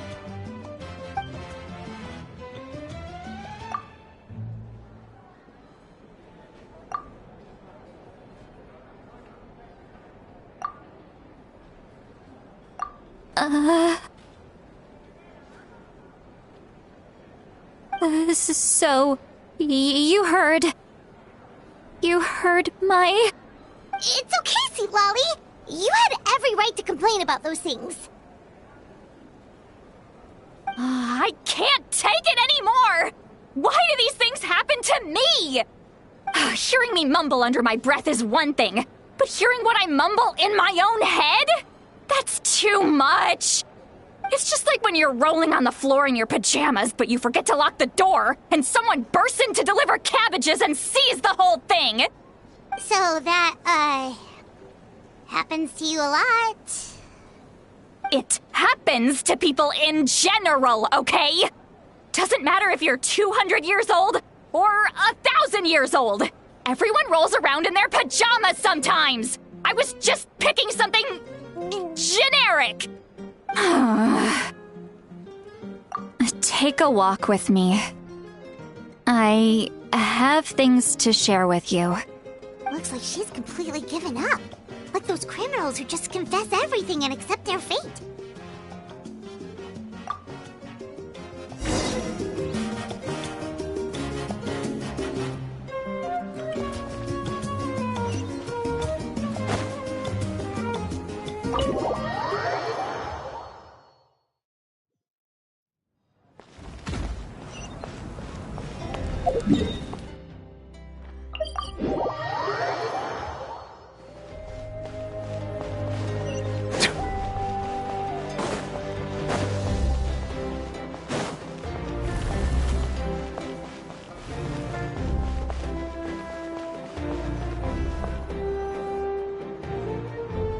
Well, great view, right? I love coming here by myself. Wow, it's beautiful! You're making me want to cry. Oh no, what do we do? Please don't cry! I was an expression, okay? A figure of speech. I'm just... embarrassed. Here you are thanking me. Even after you helped me all this time. Let's just have a casual conversation. It's easiest that way. Really? You don't seem like the kind of person who keeps things casual. Well, I guess I used to be more of a stickler for the rules. And you're right, I don't usually open up to the people of my tribe like this. I'm just an eccentric old hag to them. That story's been passed down so long, it might as well be true. But you're just a regular person. The kids of my tribe would have a heart attack if they heard you say that. Granny Eatsley is a powerful figure. Be careful around her. That's what they'd say. Well, you are powerful. Are they afraid of you? Some are. Others are mad I always come out on top. A few decades like that, and people stop knowing how to deal with you. What about you? Are you scared of me? We don't find you scary at all. Huh. That's because you're not from my tribe. You don't know how many delusions of grandeur I've destroyed just by existing. I make people realize that no matter how hard they work, they'll never become a living legend like me. Oh, not to brag or anything. Maybe it's hard to believe. Just pretend I never said anything. We believe you. Shilonen has full faith in your abilities, and Auroran didn't seem scared of you. He thinks of you as his granny, right? Yes, but Auroran's a special case. Mawika already told you about her plan. And you've given so much help to Auroran and me. You deserve to learn the full truth. Auroran's not like other people. As I mentioned, he was abandoned as a child. The reason being, his soul is incomplete. The Masters of the Nightwind view this as a bad omen, capable of bringing about illness and misfortune. No one knows who his parents were. He was just left on a rock in the wilderness.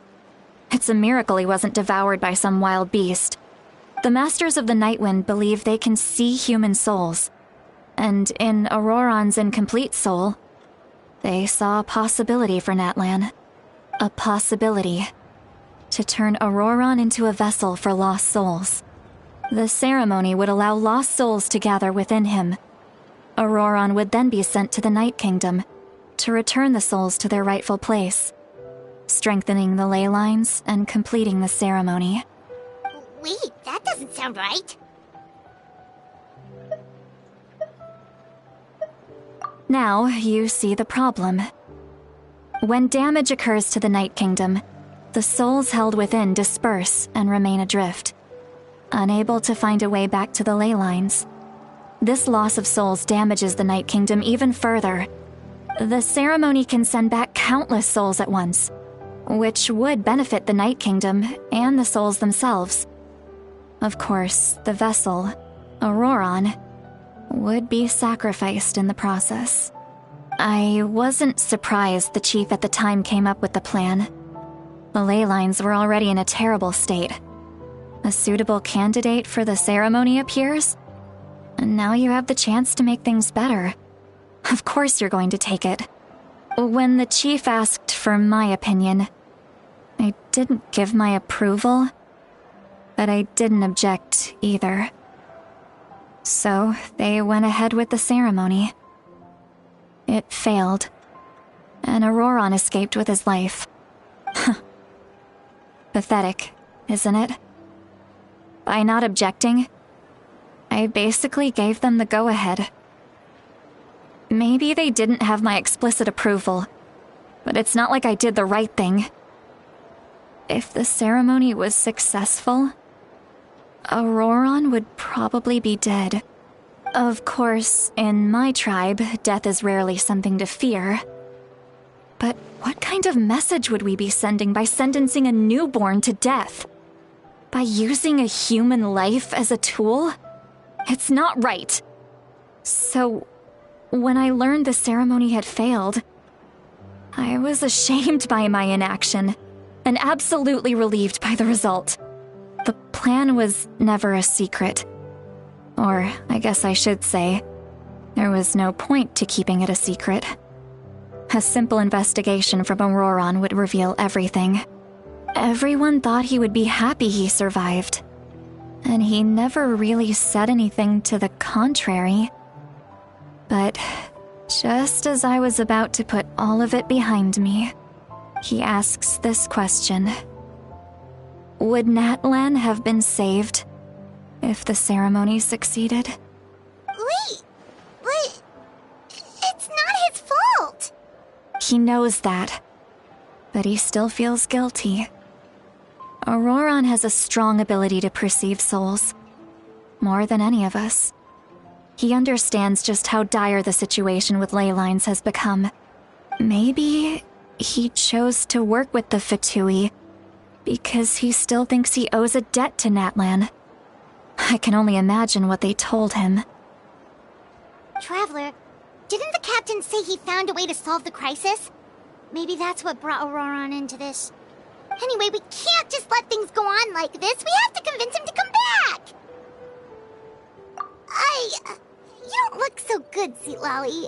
Maybe you should head back and get some sleep. Probably drank too much. It's okay. The fresh air is doing me good.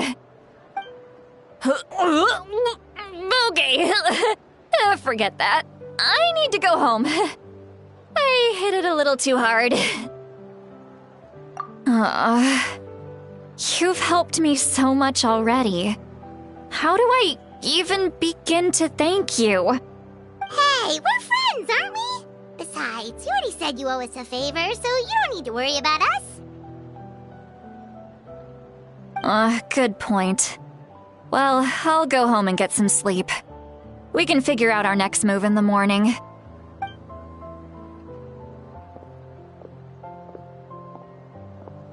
Friends. I like the sound of that. Auroron's probably back with the captain, don't you think?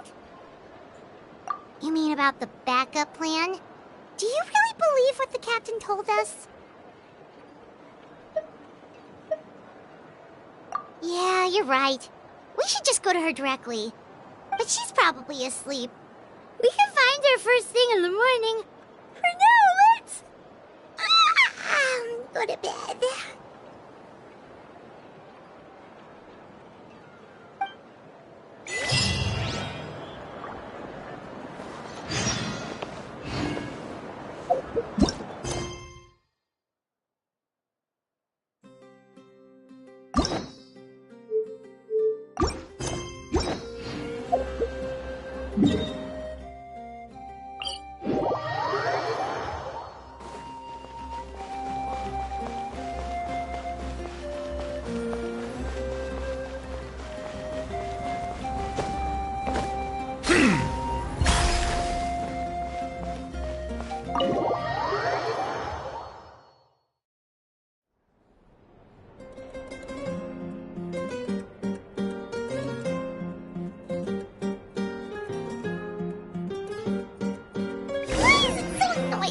inside. Pirates still half asleep. Well, guess we should see what's going on.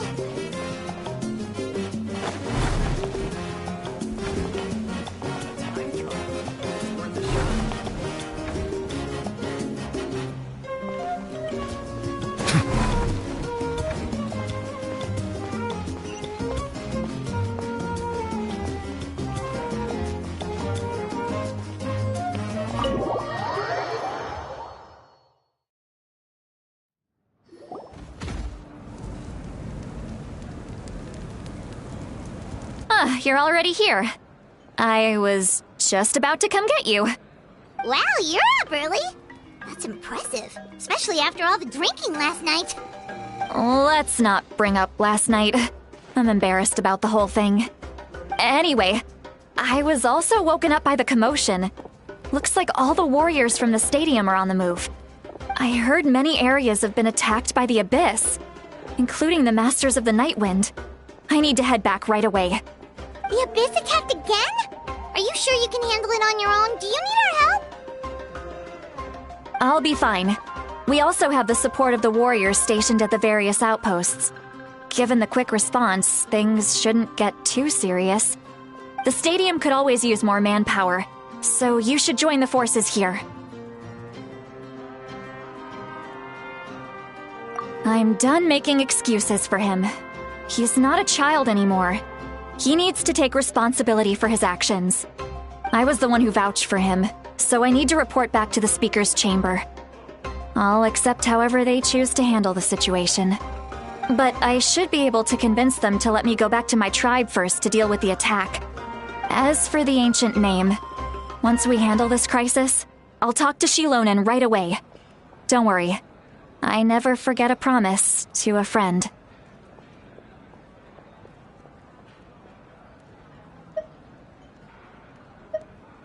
Thank you. All right, I need to start heading back. She left in a hurry. The situation must be really serious.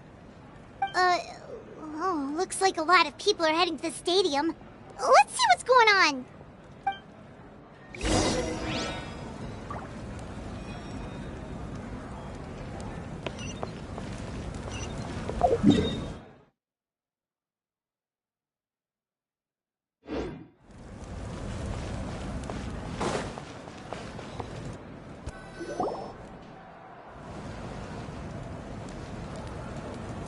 Traveler, over here! Perfect. Our star Outlander has appeared.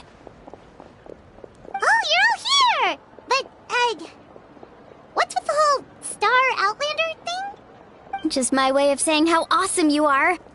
We've got a real emergency on our hands, so this is the perfect time for you to show off your skills. Alright, but can we get a quick rundown of the situation first? The Abyss suddenly attacked the Collective of Plenty, the Masters of the Nightwind, the Children of Echoes, and a number of our camps and outposts in the wild. Yes, and the attacks are increasing in frequency. The tribes have plenty of defenses, so they're safe for now, but I can't say the same for the adventurers and merchants stuck in the wild. Chaska and I have been searching for survivors and treating the wounded. We just got back, but we need to head out again soon. I plan on heading back to the Collective of Plenty, just in case my tribe needs me. What about you, Mualani? Where are you gonna go? I'll go help the Children of Echoes. They're the closest, so I can start fighting right away. What about you guys? We could go together.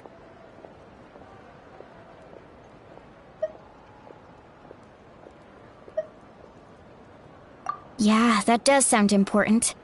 No worries. Just leave the Children of Echoes to us. Who knows? Maybe yours truly will have the Abyss on the run by the time you're finished. That would be pretty great, actually. I hope my tribe gets through okay. It'll be fine. Your tribe doesn't do all that bodybuilding for nothing. Let's part ways here for now. And most importantly, be careful, everyone. Oh, and some of us need to avoid getting contaminated by dangerous-looking substances. That will make my job a lot easier. Koichi, do we really have to do this now? It's alright. She's just looking out for everyone.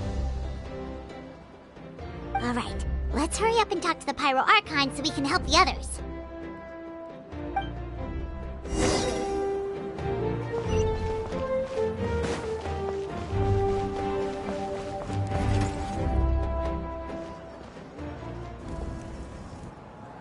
Oh, it's you two.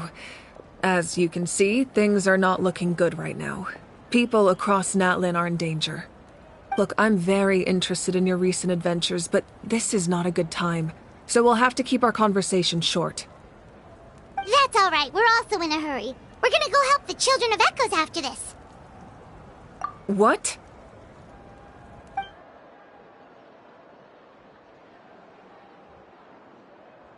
So he thinks my plan is too risky. He thinks I'm being stubborn.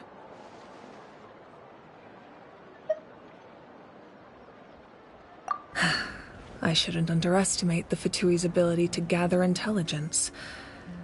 The Gnosis does have that function, but there's more to the story. I will answer you honestly, but you must help me keep this a secret. I can use the power of the Gnosis to save Natlan, but it comes at a heavy price. The Gnosis would drain all the souls and memories from the Night Kingdom and weave them into a giant net, which would surround the ley lines and protect them against abyssal corrosion. Wait, you can use souls to weave a net? But does that mean... Yes. It means sacrificing those souls in the process. Souls are just another form of life. The cruelty of this method is self-evident. The Night Kingdom not only houses the souls of the dead, but also our memories and legends. Using the Gnosis means converting all three into material for the net, erasing our history and culture. Even then, the net can still become corroded. If we cannot find a way to repair the damaged ley lines before that happens, then all those sacrifices are for nothing. Given the enormity of the price, it's a solution I refuse to consider right now. I want us to win, but I also care about how we win, and what that means for us in the end. Now it's true, both plans come at a risk, but after weighing our options, this is our best bet.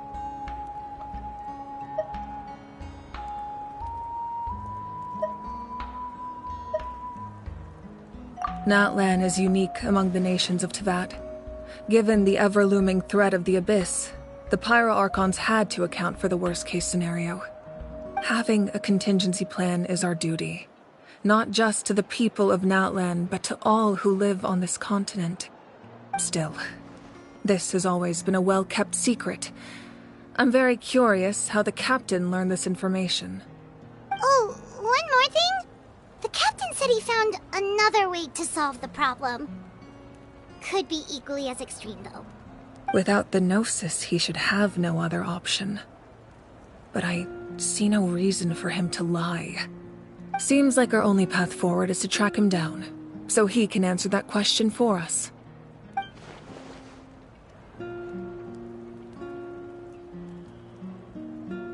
Judging by your expression, you must have doubted me, even if just for a second.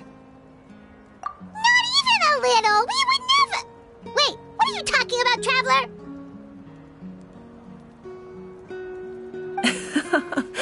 Just as expected. I appreciate your sincerity. Maybe it was out of caution, anxiety, or simple curiosity, but know this. No matter what, our goal remains the same. We both want to save the people of this land. So now that you have your answer, do you still doubt me? You scared Paimon. You've really got a lot of guts, Traveler. That's a good thing. Oh, and feel free to call me Mawika. It's what all my friends call me, and I like it that way. As for the captain, the intelligence officers we assigned to the Fatui should be back soon. We'll get our answer then. That's great! Sounds like we just have to wait a little longer. Not just yet. Even though the Abyss is attacking several locations at once, I'm confident the warriors stationed in those areas can handle it. Don't worry. I just need to finish coordinating our available manpower, then I'll take a small team to handle the difficult locations. Wait, You're going to fight in person?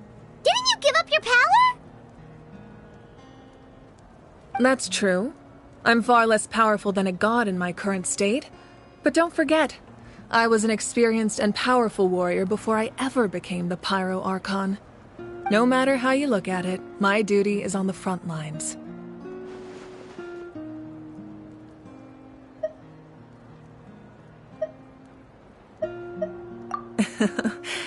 I just think there's strength in numbers. If the people feel emboldened, that's just a bonus. Anyway, even if we respond to these threats in time, it's not a permanent solution in the long run. I've considered moving my people to other nations, but given their close connection to the Night Kingdom, a forced evacuation would have devastating consequences. I've told the chiefs of each tribe to strengthen their defenses and advise people against leaving their settlements. Now, I just need to find the right time to disclose the true nature of the crisis to the people of Natlan. Paimon's a little worried about how people will react.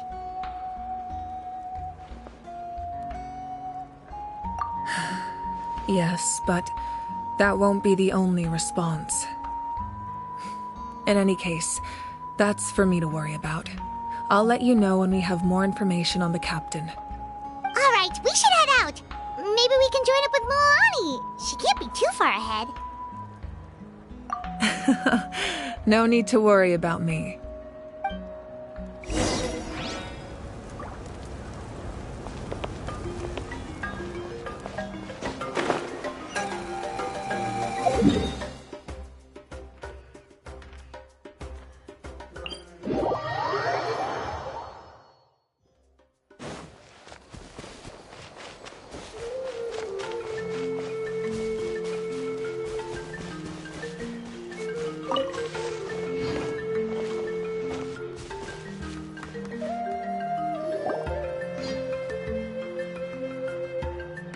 Quick, over here! To safety!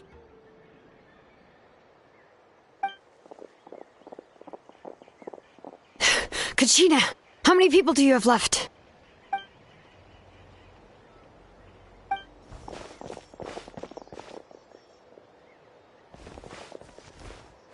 What's the situation?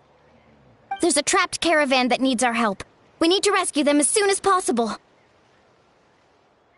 We'll go together.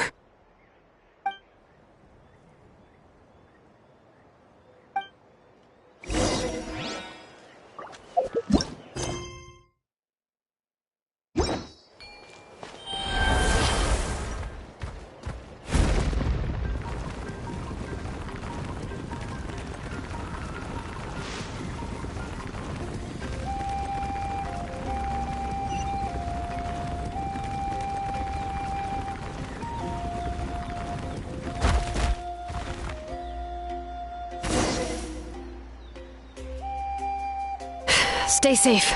We've got this.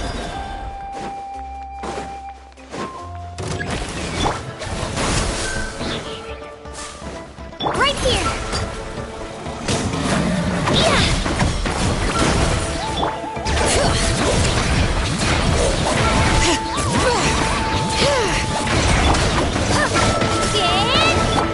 Let's shred, Sharky! Let's ride!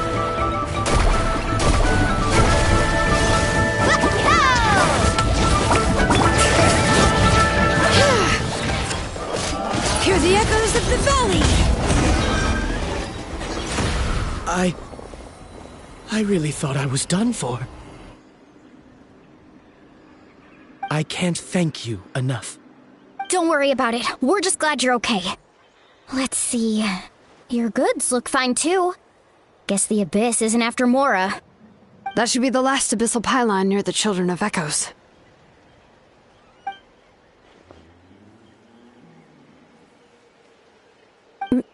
By the way, where's Seat Lolly? I thought she would come with you. The Masters of the Night Wind also got attacked, so she went back to help her tribe. She said we can deal with the ancient name later. Yeah, that makes sense. The attacks are more urgent.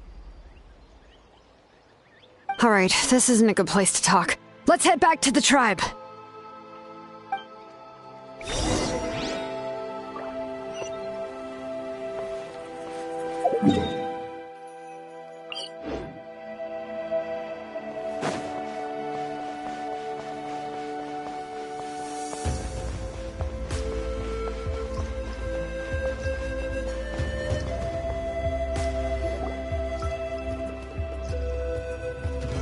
Looks like a few people were hurt after all. Oh, I should have got here sooner.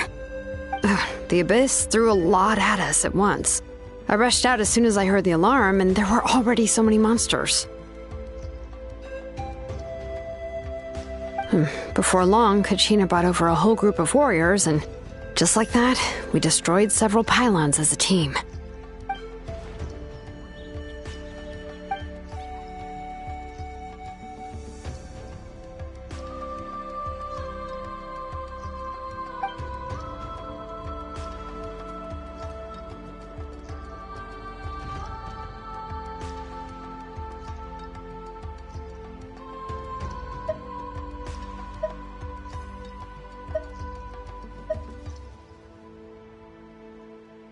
You mean the situation in the Night Kingdom, right?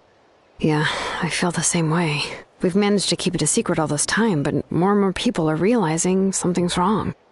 It's impossible not to feel anxious when things are getting worse by the second, and all we can do is wait. That just means we need to buy the Pyro Archon more time. Keep pushing, everyone. Every battle is worth something. You really are an eternal optimist, Mualani. You always find a way to cheer people up. Why, thank you. I guess it's one of my better qualities.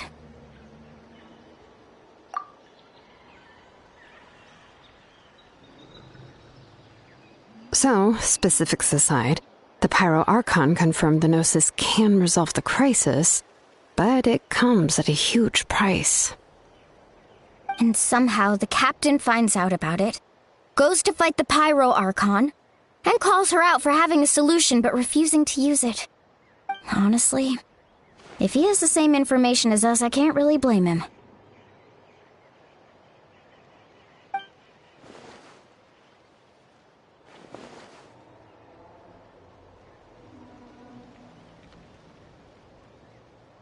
We talked to Moika before we left the stadium. According to her, the cost of the captain's plan is too high. And, well, it makes sense. If that was truly the better choice, she would have picked it.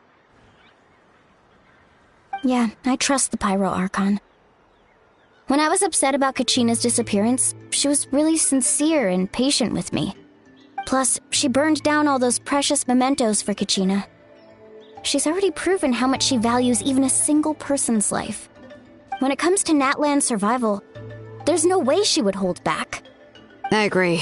Maybe the captain weighed the costs and came to his own conclusion, but I'm sure we have different priorities. Life is important, but so are history and memory. As the Archon, she can't tell us everything, but it seemed like she wasn't holding anything back this time.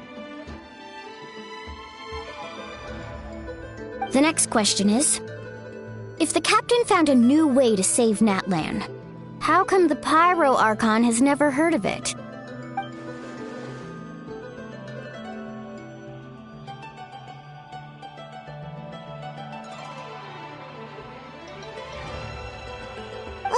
This is all super confusing. We still don't have enough information. Once we figure out what the Fatui are doing, we'll have our answer. Let's head back then. Moika said her intelligence officers should return soon. With how many Fatui there are, someone's bound to give something away. Sounds good. I have a few theories of my own. With a bit more information, we just might get to the bottom of the whole thing.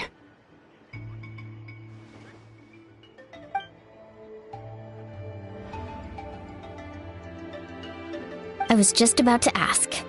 Count me in.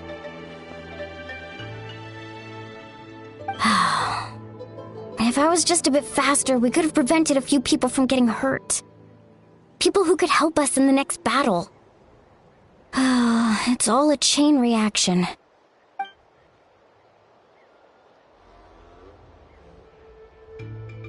Registered? Nah. I'll just follow you around. You know, go where you go, do what you do.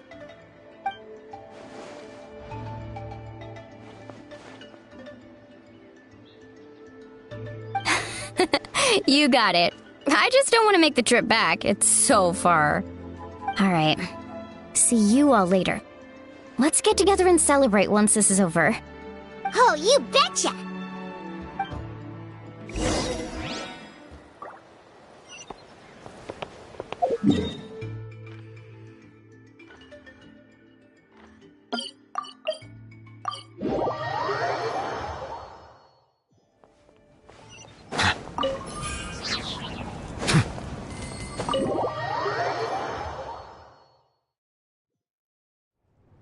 Moika! Oh, Chatska and Koichi are here! Wait, are you okay, Koichi? I'm fine. No need to worry.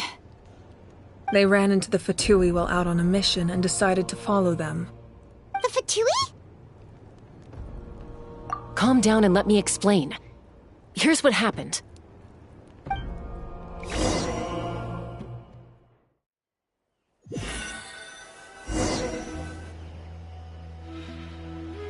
Watch out.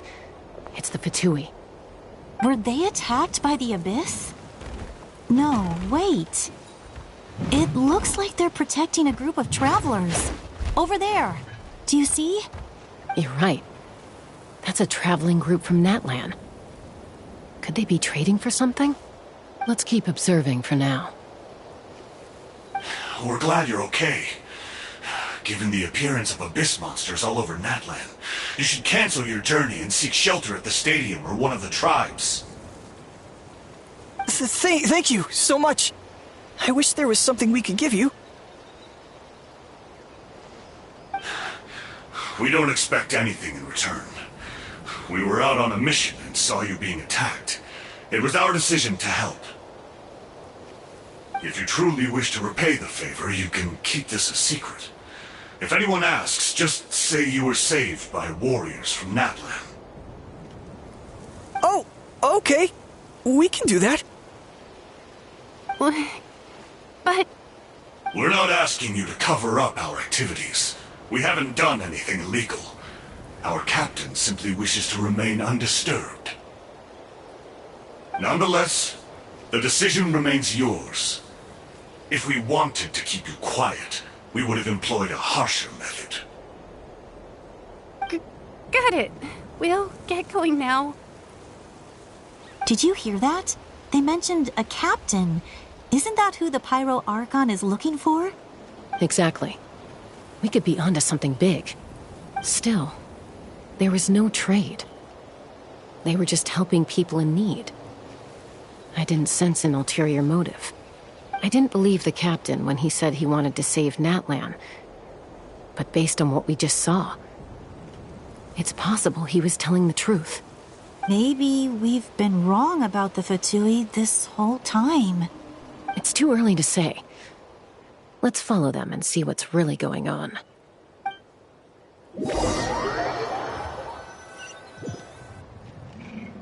So this is where they were headed. Looks tricky. It's heavily guarded on all sides.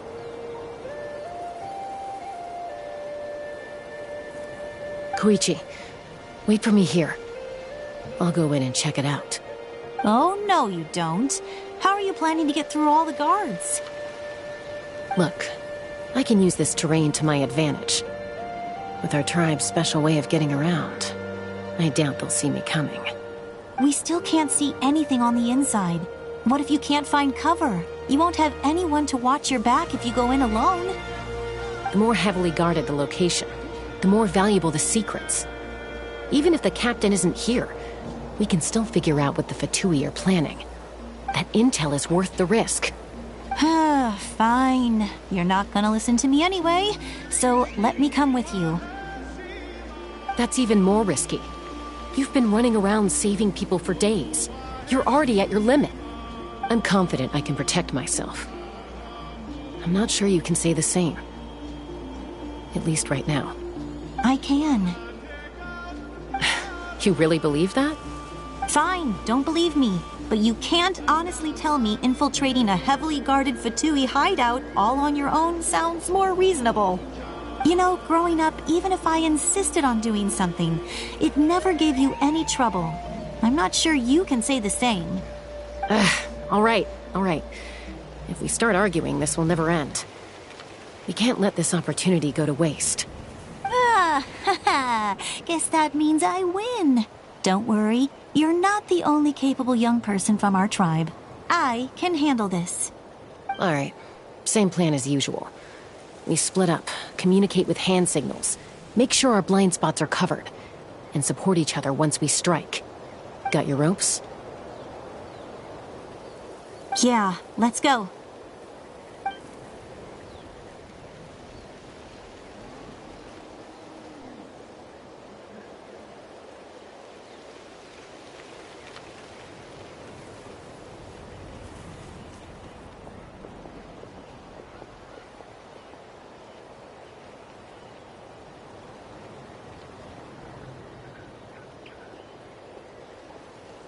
The Fatui have eyes all over this place.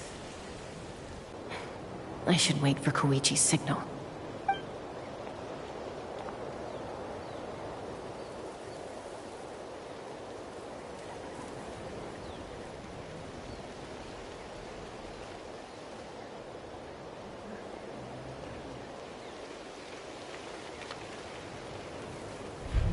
Now.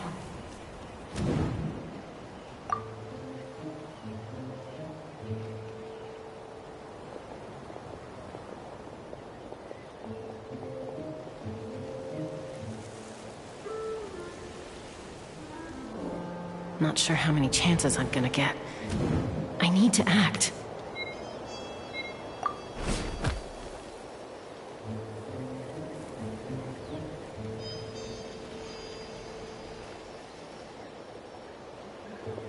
Good.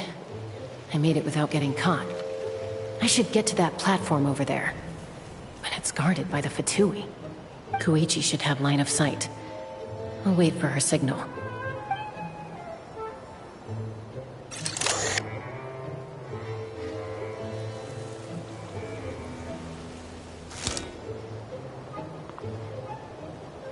That's it. Now's my chance.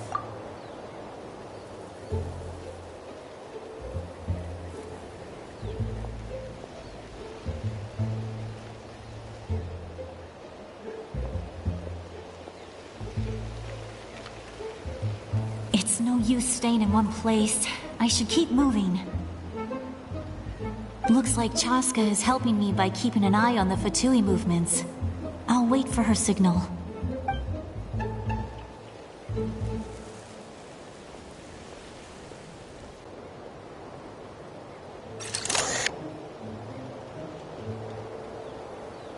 Time to move.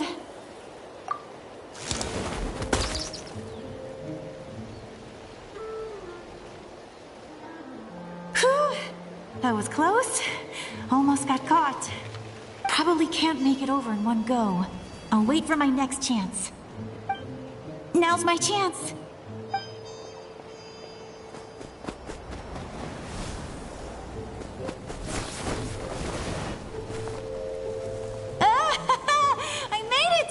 That'll show my sister. Let's see. The Fatui's occupying all the best locations. If we could just get past them somehow. Wait, I've got it.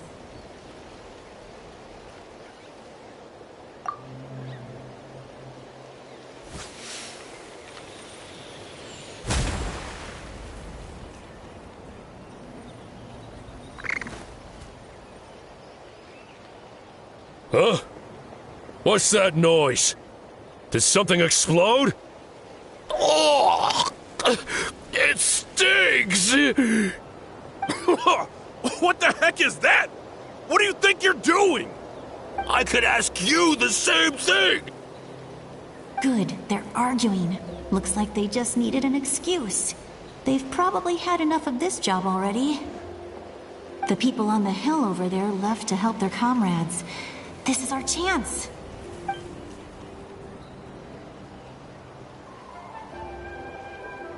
Come get me, Chaska. I hope she gets this hand signal. That's Koichi's signal. Smart idea. Alright, time to move. Give me your hand, quick. Coming!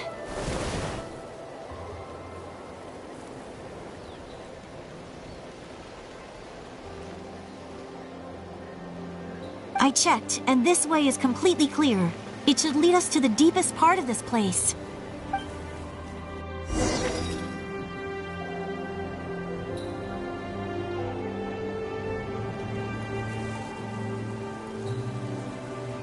Well, I was pretty helpful, right? You know, everyone usually jumps at the chance to work with me.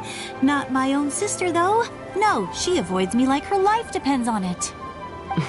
I was wrong, Koichi. You've done well. Wait, you're just gonna admit it? Now I look like the mean one. Let's focus on the task at hand. We're in the heart of enemy territory. The more time we waste, the more dangerous this becomes. All right. If you're not gonna take the bait, then I'll drop it. Looks like the Fatui are here to dig something up. I'm surprised they mobilized this many people. I doubt it's because they're interested in our culture and history. It seems like they're looking for a dragon relic called the Source Mechanism. The device is ancient. Barely any information survives to this day. And even people from Natland don't know how to use it. Why would this be the Fatui's target? Not bad. Looks like it's in good shape. This should be what our Lord's looking for. Took us long enough. Come on, let's get this thing back. Back? Back where? Should we keep following?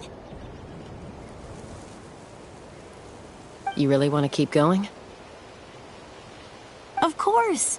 We make a good team, don't you think? No reason to stop now. What was that sound? Uh-oh. We've been spotted. Time to go. Falling rock incoming! Watch out for your gadget! What? You'll regret that! After them!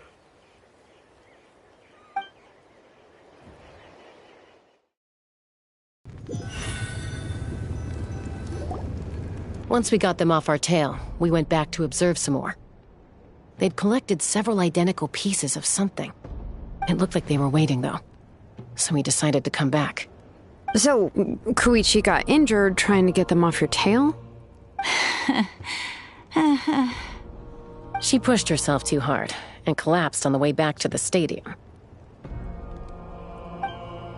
Well, I didn't cause you any trouble while we were fighting, right? So my perfect record remains. You've done very well. I could make a comment on knowing your limits, but it's not my place. I know. I'm already reflecting on my actions. So, our current intel suggests the Fatui is after the Source Mechanism. The device is a complete mystery, even to us. What does the captain want with it? I have no idea. But it's safe to assume the device could serve a similar purpose to the Gnosis.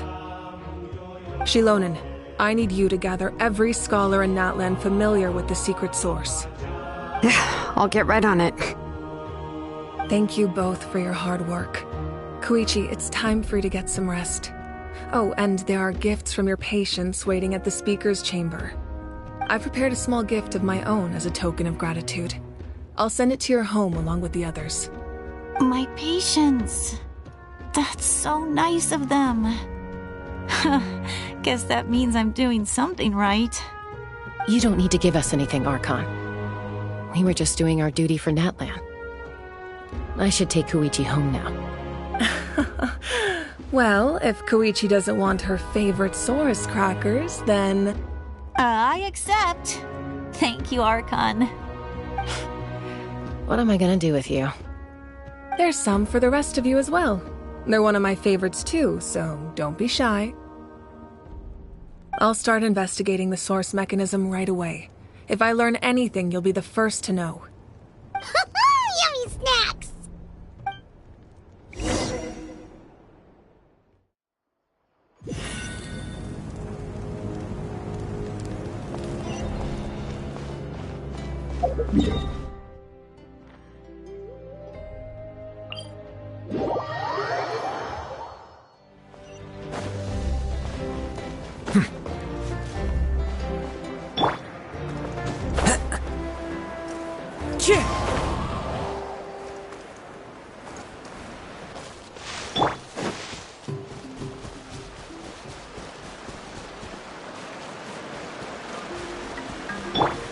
One with nature.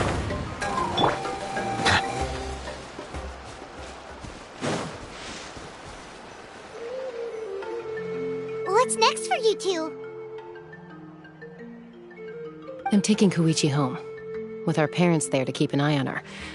I can make sure she actually rests. Hey, it's not like I'm some kind of prisoner. I'll be fine in a day or two. There's no need to go all the way home. That's what you always say. Everything's no big deal until you collapse. What if the Abyss attacks again? You're saying if I let you rest in a hotel, you're not going to rush out the minute you hear the alarm? I won't. Triple promise I won't. Mm-hmm. Fine. On the off chance something like that were to happen, I might. But I'm a doctor. I have a duty to help people in need, no matter how hard or tiring the work gets. I guess you're right. But I don't have to like it. This reminds Paimon of when we first met. Except you were the one trying to stop Chaska from doing something dangerous. I'd do the same for anyone trying to put their life in danger. As a doctor, I don't want people to get hurt because of a rash decision. Then try to see things from my perspective. You clearly want to protect your patients. So can't you understand why your own sister would feel the same way about you? The two of you are the same, you know? I disagree. I understand the risks and costs of my decisions. Who wants to be like her? Overconfident, always making excuses when things go wrong. That's just not true. You think I don't have proof? Okay, don't get into another fight. Just pretend Paimon never said anything. Don't worry, Paimon. You didn't do anything wrong. Arguing is just how we communicate. Neither of us really takes it to heart. Plus, I guess we are similar in some ways. Maybe I rush into things without thinking, but I learned that from her. We're family. I can't help it if my older sister is a bad influence. Okay, you don't have to put it that way. So, you're all good now? Neither of us are really the type to back down, so we'll always have our differences. But still, we get along in our own way. Plus, I know you'll wake up one day and realize I was right all along. I just need to wait. Be my guest. Come on, let's get you home. See you later, Traveler and Paimon. I'll be back once everything's settled at home. There's no rush. At least grab a nice meal with your family. Bye, you two. Take care of yourselves out there. Those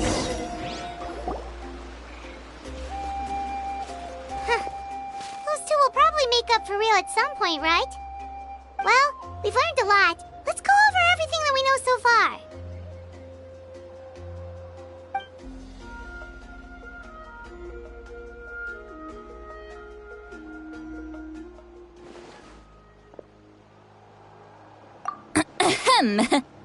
Sorry for popping up out of nowhere. Again. Why do you look so awkward? Oh, is there something you need from us? Okay, I won't beat around the bush. Oh, and I'm sorry for interrupting your rest. I'll treat you to some charcoal grilled steak to make up for it. Awesome! Just give us your orders! Hey, friends don't order each other around. I'm just here to share some news. Remember what we talked about before parting ways? Oh yeah, you mentioned how Auroron has always wanted to save Natlan, and something about his soul being fragmented. Paimon and the Traveler discussed it after you left, and we think Auroron is probably back with the captain. What do you think? I agree with your hypothesis. And just now, I confirmed it myself. Auroron came back. He helped the Masters of the Nightwind defend our camp. What? He came back? I told him to give up whatever he's doing, but he refused. He said they're just one step away from success, so there's no way he can back out now. Apparently, he came back to fulfill his duty to our tribe. When he left, he said it was because he still has a duty to Natlan as a whole. I'm not surprised you let him go at all. I had to prioritize my tribe. Besides, the situation was intense. I couldn't focus on outside and inside threats at the same time. Plus, he was on guard. He knew I would try to go after him, so he made sure to keep his distance. I kept an eye out for a good opportunity, but it never came. All these years of calling me Granny, and I couldn't do a single thing for him in the end. Don't say that! Your tribe all raised him together, right? That couldn't have been easy. You're right. Seeing him come back reminded me of when he was little. Running around the tribe, dropping by random houses right and left. He's not only a child of the Masters of the Nightwind, but a child of Natlan. It's only natural for a child to want to do something for their family. Besides, Auroron is my apprentice. He might have a few tricks up his sleeve, but I guarantee I know every single one. Wait, what are you saying? Look. Remember how I said Auroron's soul is fragmented? This is the talisman I created to keep it stable. And this gem is what makes the talisman work. It just so happens that Auroron is due for a gem replacement. Since I can't get close to him, I put the new gem in a supply bag and asked Aoife to bring it to him. You guys know Aoife, right? No? Well, he's a pretty famous vet around these parts. He's always bringing me all sorts of things, and he happens to be very good friends with Auroron. Aoife doesn't know what's going on, so he agreed, no questions asked. Auroron would find the gem as soon as he opened the bag. He knows how important it is, so I knew he would make the switch. He probably suspected that I tampered with it. But here's the catch. The trick is on the bag. The moment he touched it, a portion of his memories were copied onto the old gem, which he no longer needed. That's amazing. You can do something like that? Most people can't, but I can. That trick he used to bring you to the Night Kingdom isn't anything special, by the way. My technique is much more subtle. He won't notice anything. So in other words, we have a whole backup of Auroron's memories in this gem. The kid thinks he can take me on? Like I wasn't the one who taught him everything he knows? That's amazing, Seat Lolly. Let's take a look right away. Once we get to the bottom of this, we can finally track him down. I know he thinks of me as his grandma, but do you think he'll get mad at me for this? You can be honest. That's a tough question. Paimon doesn't have a grandma, so she's not the best person to ask. To be honest, I've always doubted my ability to look after him. I didn't stop the ceremony all those years ago, and now I'm useless again. But if I stop here, it will haunt me until I'm 500 years old. Every night I'll wake up in a fit of anger.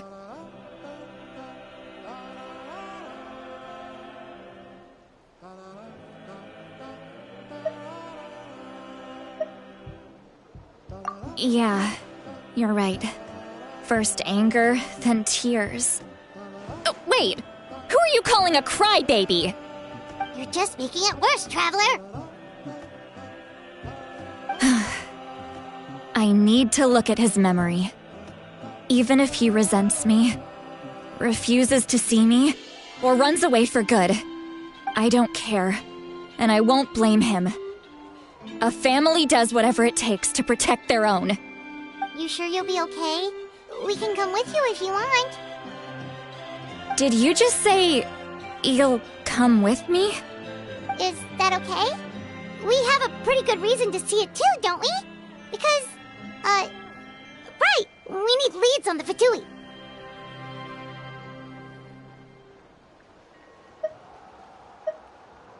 You really mean it?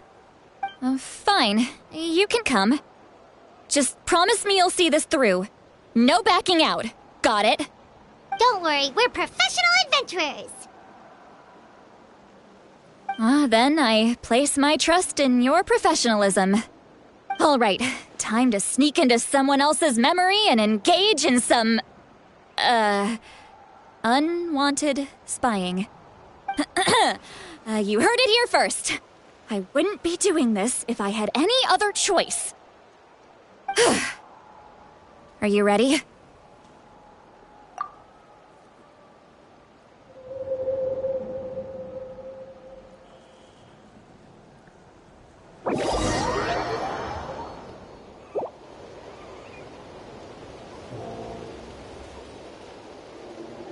Look how good you're doing. You'll grow into nice big radishes in the future. And you? Aoife says you're taking up too much space, but I think you're a good tree. What do you think? Hey! How's it going, Auroron? Good. How are you, Uncle Okanbi? Can't complain. What you up to?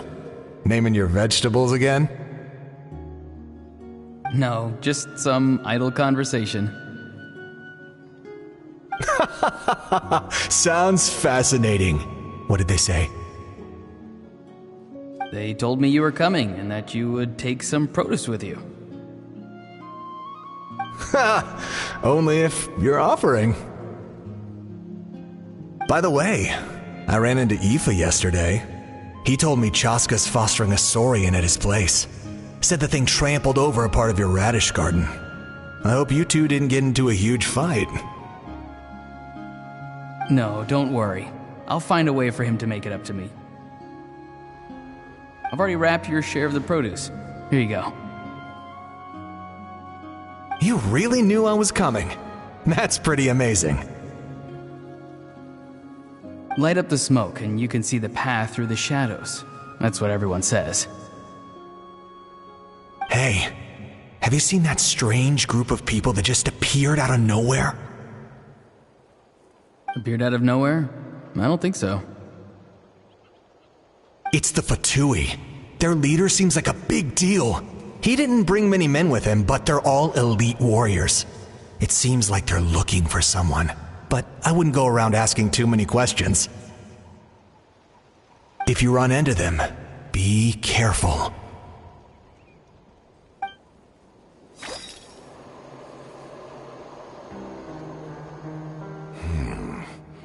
You're from the Masters of the Night Wind, are you not?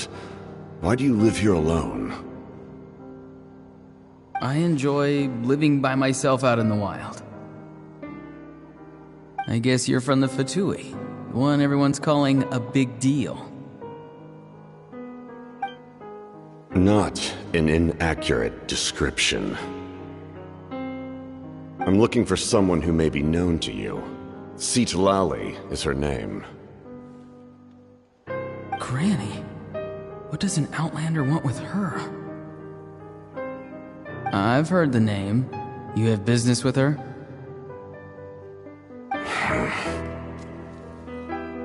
There's no point to further questioning if you insist on hiding things from me. I shall seek answers elsewhere. Oh, he could tell I was lying and now he's leaving? He gave up just like that? Hey!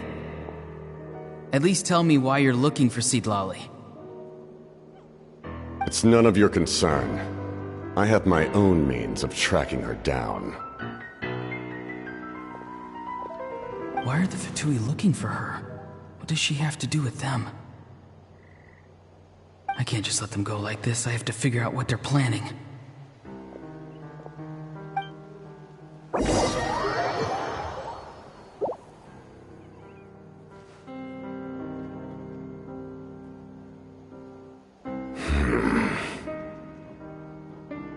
They've just been studying the ley lines and asking for leads on Granny. I can definitely rule out some sort of invasion. The situation has seen no true improvement. The Pyro Archon did not fulfill her promise. My lord!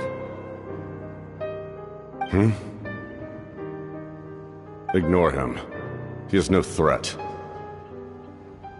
He knows I'm following him, but he doesn't seem to care. He's strong, I can tell. But there's something unusual about him and also familiar in some way. I can't describe it.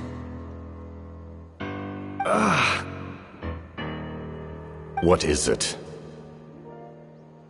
My lord, I feel dizzy. A ley line disturbance. Certain presences have been forced to wander outside their rightful realm.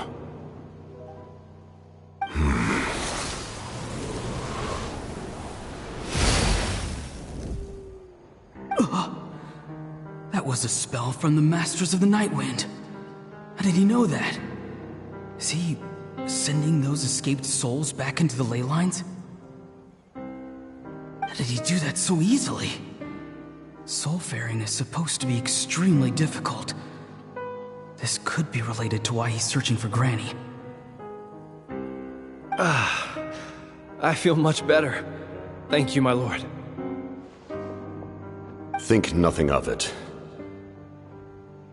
Stay vigilant, and continue to gather information.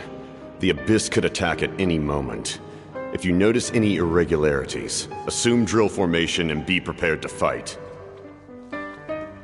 However, there's no reason to over-engage. Information is our first priority. Yes, sir. Why are the Fatui fighting against the Abyss? Do they really mean us no harm?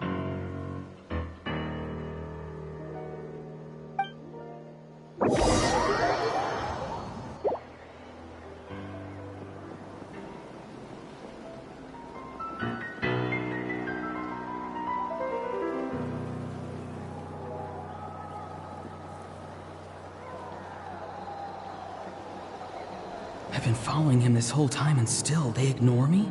Do they really not care? It seems like his subordinates refer to him as the captain. Never heard of him before. And now he's headed to the stadium.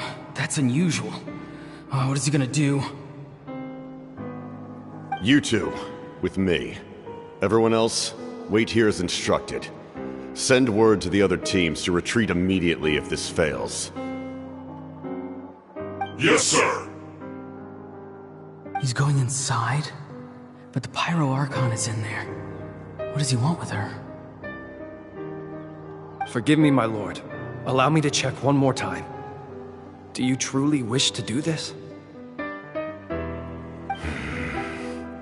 The time for idle observation is over. It now falls on me to act. This nation is out of time. Yes, sir.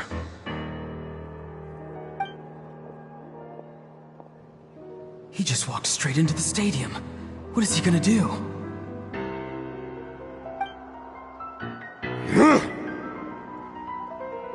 They're both incredibly strong. How long will they have to fight until someone comes out on top?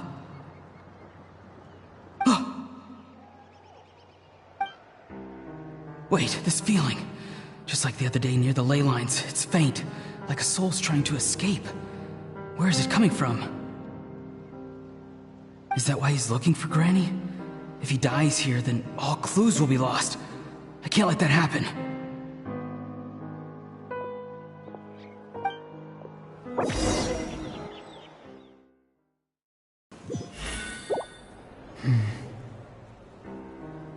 As for you, I must confess, I did not expect that little trick of yours to save the day. No matter how dense the fog, as long as the sun remains, we cannot turn day into night. She could have dispelled it. She simply chose not to. You don't have much time, and you're injured on top of that. What do you plan to do next? I'm beginning to see just how useful you may turn out to be. You heard something from here, didn't you?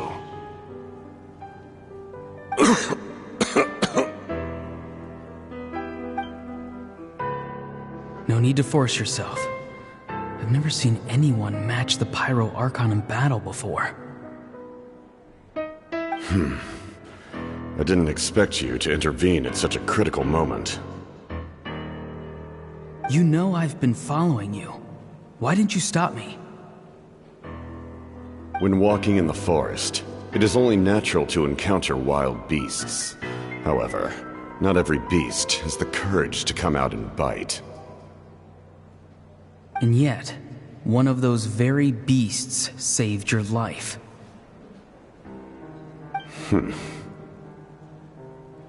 Then speak. What do you want? I didn't save you because I wanted something. My soul is more perceptive than others. I can sense that the ley lines are extremely weak. I don't know what the Pyro Archon is planning. Can she really save us? The questions you asked her just now, well, I've had very similar doubts. So I felt like I had to help you.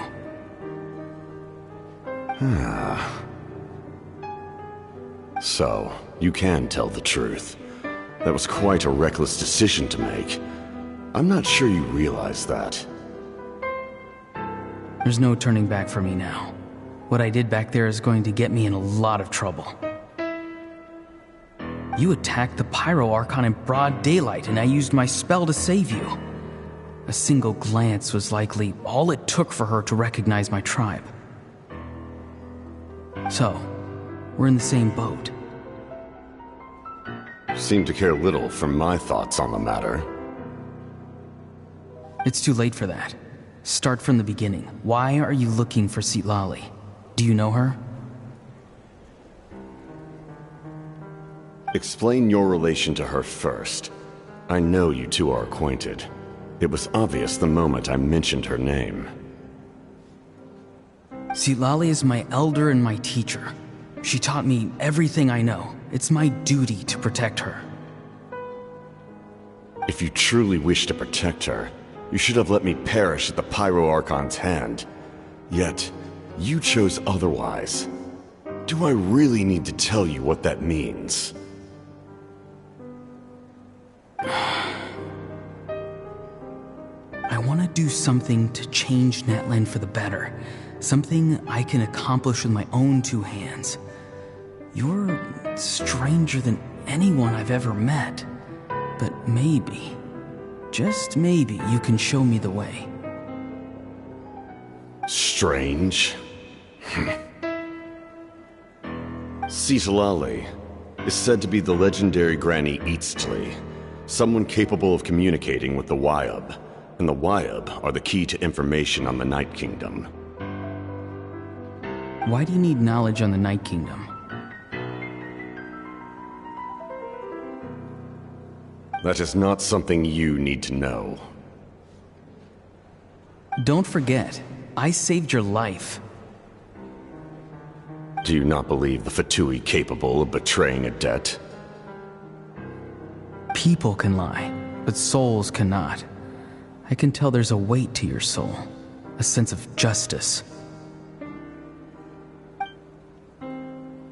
You may not live among your tribe, but you certainly know their tricks. I apologize for my rash judgment. You are more capable than I imagined. Let's go. We'll see if you have what it takes to join my plan.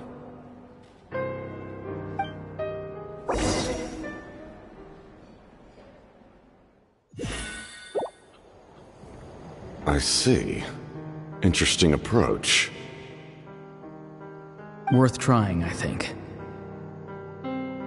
Rather than weaving a net to protect the ley lines, this method would address the root problem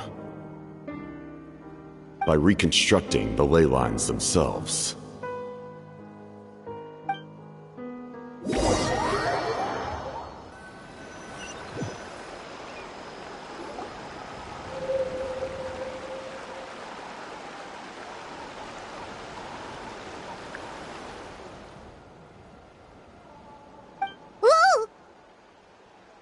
Traveler, Paimon. Are you two alright? Paimon's fine, just, a little dizzy. Of course. I'm so mad at him. After everything, he still can't let go of the past. For some reason, he thinks he owes something to the people who cared for him. Stubborn, self-righteous fool. Where's that gonna get him? Now that he's all grown up, he thinks no one can tell him what to do? He thinks he can just run away whenever he wants. I'll show him. If he tries to run one more time, he's got another thing coming. Maybe stubbornness runs in the family. Like grandmother, like grandson, as they say. Is that supposed to be a compliment? Huh, that kid's got nothing on me. Anyway, back to what we just saw. I don't even know what to make of it. Yeah, the captain seriously wants to reconstruct the ley lines? What does it even mean? Something like the loom of fate, maybe? But how does that help with the abyss? The loom of fate? It's kinda hard to explain. Basically, it's a device from Conrio that has unbelievable power. Anyway, if he really wants to manipulate the ley lines, everyone in Natlan will be affected. Oh, this is... Which means the captain has been honest from the very beginning. Auroran's memory proves that. Why is he so obsessed with saving Natlan? Oh, we've got to tell Moika about this right away. Yes, she needs to know about this. Now.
Traveler, Paimon Sitlali. Perfect timing. I've located the captain. Oh, really? That's great! We also just took a peek at Auroran's memories and discovered something huge! Oh, with his granny's permission, of course. Or no, actually it was...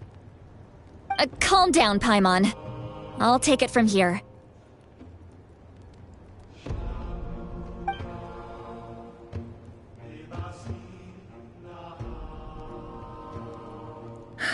So the captain was searching for the source mechanism to reconstruct the ley lines.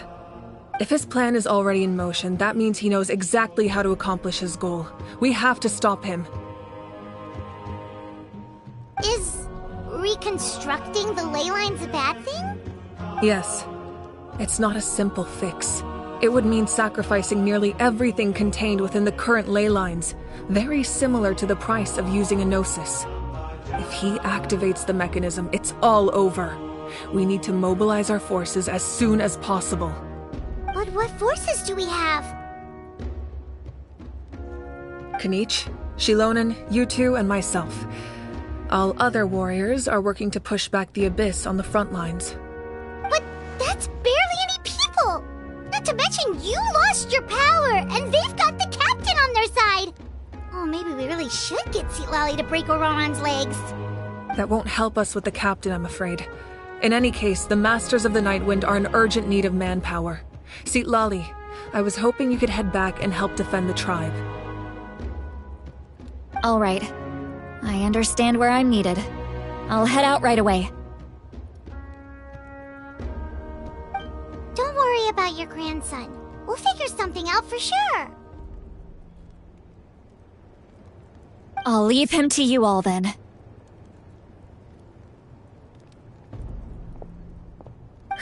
All right. Back to the matter at hand. I don't believe defeating the captain needs to be our ultimate goal. Let me grab Shilonen and Kanich, then I'll tell you my idea.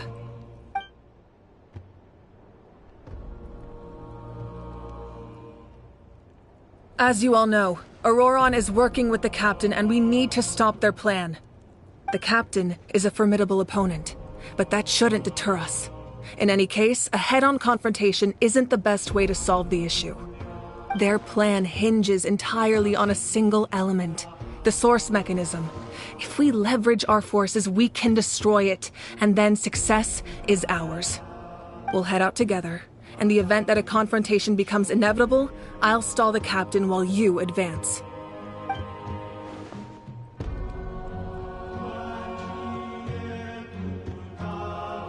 I agree with Kanich. The two of us can handle it. Listen to my plan first. Kanich, I want you and Ahau to launch an assault from the front and break through the Fatui defenses. The captain won't be on the front lines. As a seasoned warrior, he'll be stationed in close proximity to the device to ensure its protection.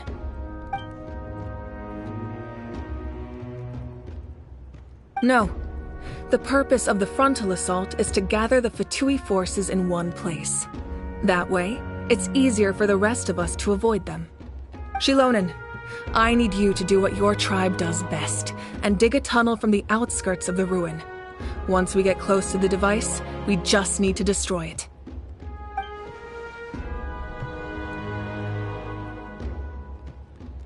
Exactly. The Traveler and I will join her as well. No one can create a distraction better than you, Kanich, not even myself. By combining our strengths, we just might manage to break through the captain's defenses. Understood. Then we should, head out now. Just promise us you won't do anything reckless. You cannot face the captain straight on unless you have no other choice. You mean everything to us. Losing you would be the worst possible outcome. Thank you, everyone. You have my word. I'll proceed with caution.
Alright, this is the place.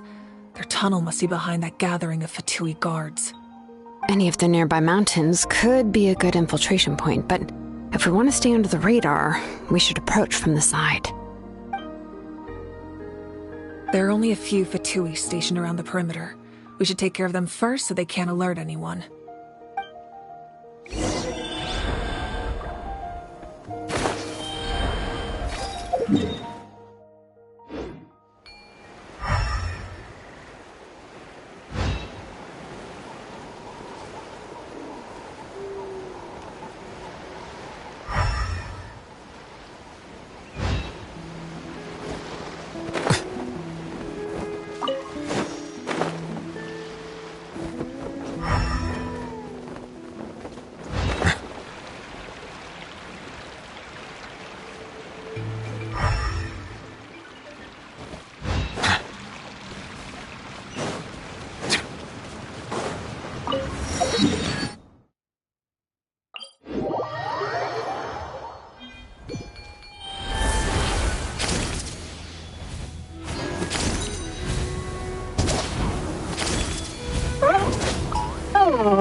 Settle down. Into the wind. All right, that's done. Let's head to the foot of the mountain.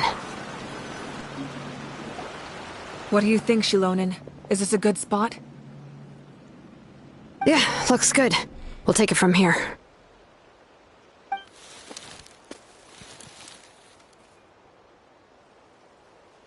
I can see the inside. Perfect. We'll keep going. The rest of you should head back. Things are about to get dangerous. All right. Please, take care.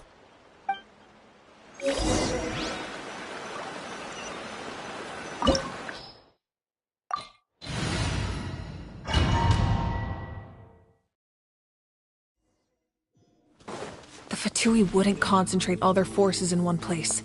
There's sure to be guards on the inside, so stay sharp. Oh, nice job smashing those rocks, Moika. You look super cool.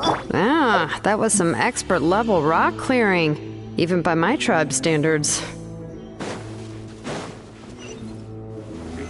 Solidify! Bow your head.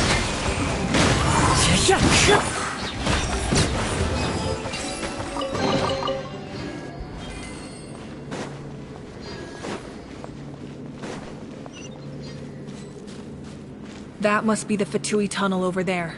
We should steer clear and approach from the side.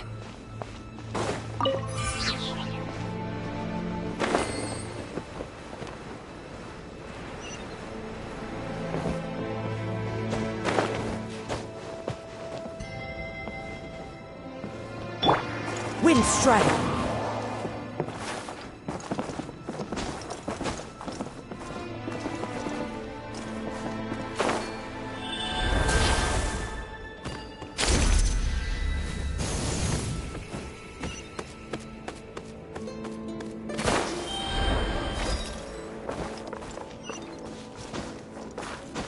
Follow the wind. Well, stabilize. Silence. One with nature. Not anywhere. Well, Killjoy! Just miscalculated you from debt.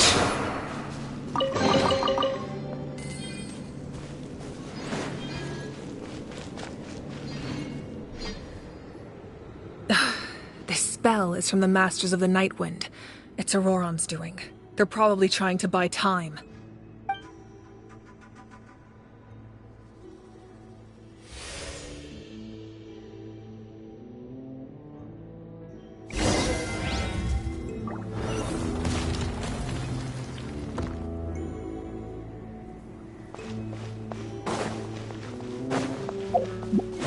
These wheels are relics from ancient times. We should try to restore them. These mechanisms probably control that wheel, right? Let's give them a try.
Bow your head.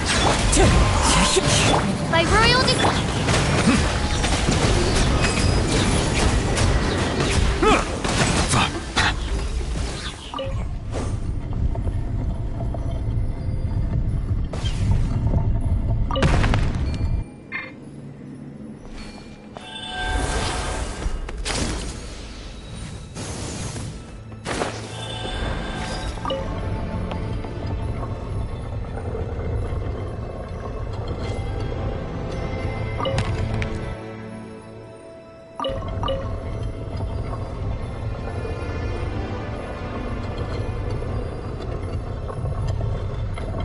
Melusines are beautiful creatures.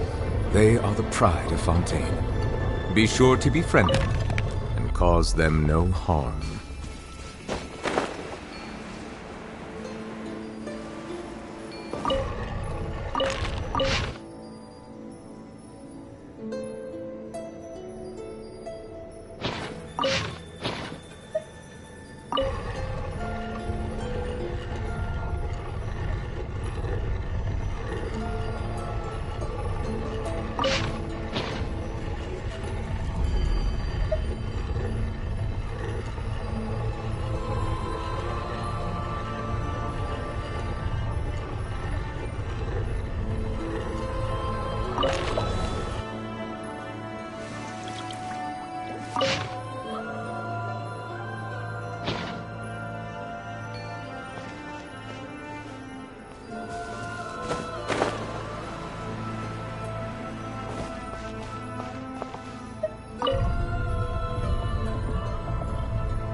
I see the value in my own work, but I also see the meaning in all the endeavors of the people of Fontaine. I believe I will continue to take pride in fulfilling my duties.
Into the wind!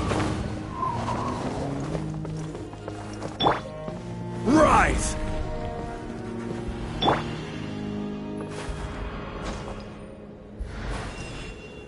One with nature!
This must be it. There they are! Oh, the captain's here too. Perfect. Looks like they focused their defenses over there. Oh, they're here. Huh. I thought the Pyro Archon would choose a frontal assault. It doesn't matter. They're too late anyway. Stop! It's too late. We need to turn it off!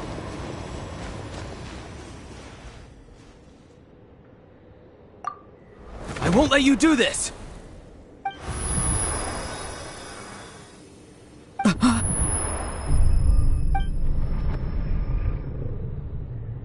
The sound of lament? What was that sound? It was like a piercing cry! Now's our chance to turn off the device.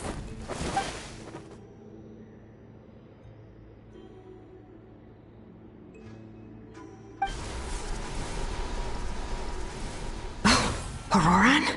How did he just... His movements have gotten a lot faster. Was Auroran always this good in battle?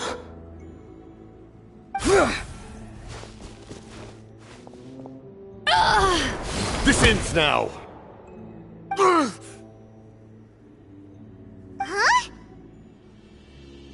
Something's wrong.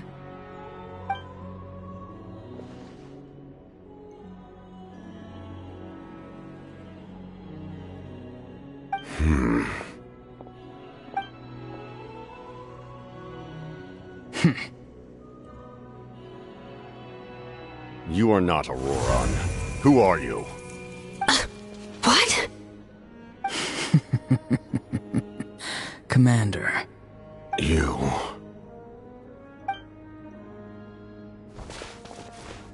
So, you still recognize me, Commander? I'm glad. Although, I believe you have some more pressing concerns at the moment.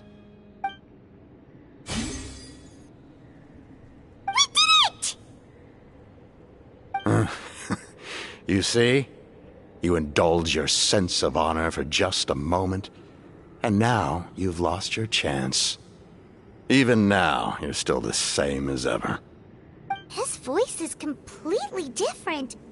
Is someone inhabiting Auroran's body? Stop worrying about other people's survival, about their losses and sacrifices. You just need to win. That must be why I've returned. For this moment. Please finish what you set out to do, Commander. I didn't expect to see you here, but I have to disagree. Abandoning one's comrades is not the way of a warrior. Why do you care about a doomed man?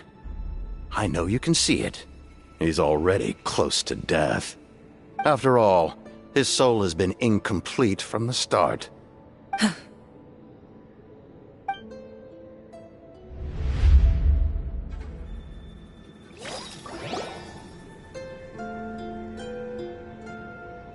someone said I'm close to death. Is it because of that noise just now? The piercing cry came from underground when I activated the device. What's down there? Natlan's ley lines must be hiding some kind of secret.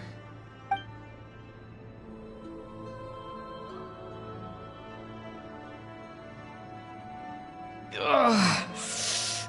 Am I dying? Oh, no. It's too soon. Ah, Aurora, it's you. What'll it be today? Oh, why the long face? Don't tell me you still haven't let that go. I knew it was a bad idea to tell you. I heard everyone wanted me to be the savior. Savior? Ha! Sounds nice, doesn't it? But, does such a person truly exist? Even if they do, why would you have to become that person, hmm? Auroran, is that you? Oh, here, have a seat. Let Granny cut you some fruit. We just got a fresh batch. Can I get you anything else? Some grilled meatloaf, maybe? Ask for anything you want. We've got plenty of ingredients. What about those spiced rub mushrooms you made me last time, Granny Kuimi? Ah, you liked those, did you? An outlander taught me that recipe, actually. A merchant, to be exact. Never thought about going into business yourself, my boy? You could travel all over. Our Auroron? A merchant? He's far too honest for that line of work. Well, at least an honest merchant like him wouldn't prey on old-timers like us.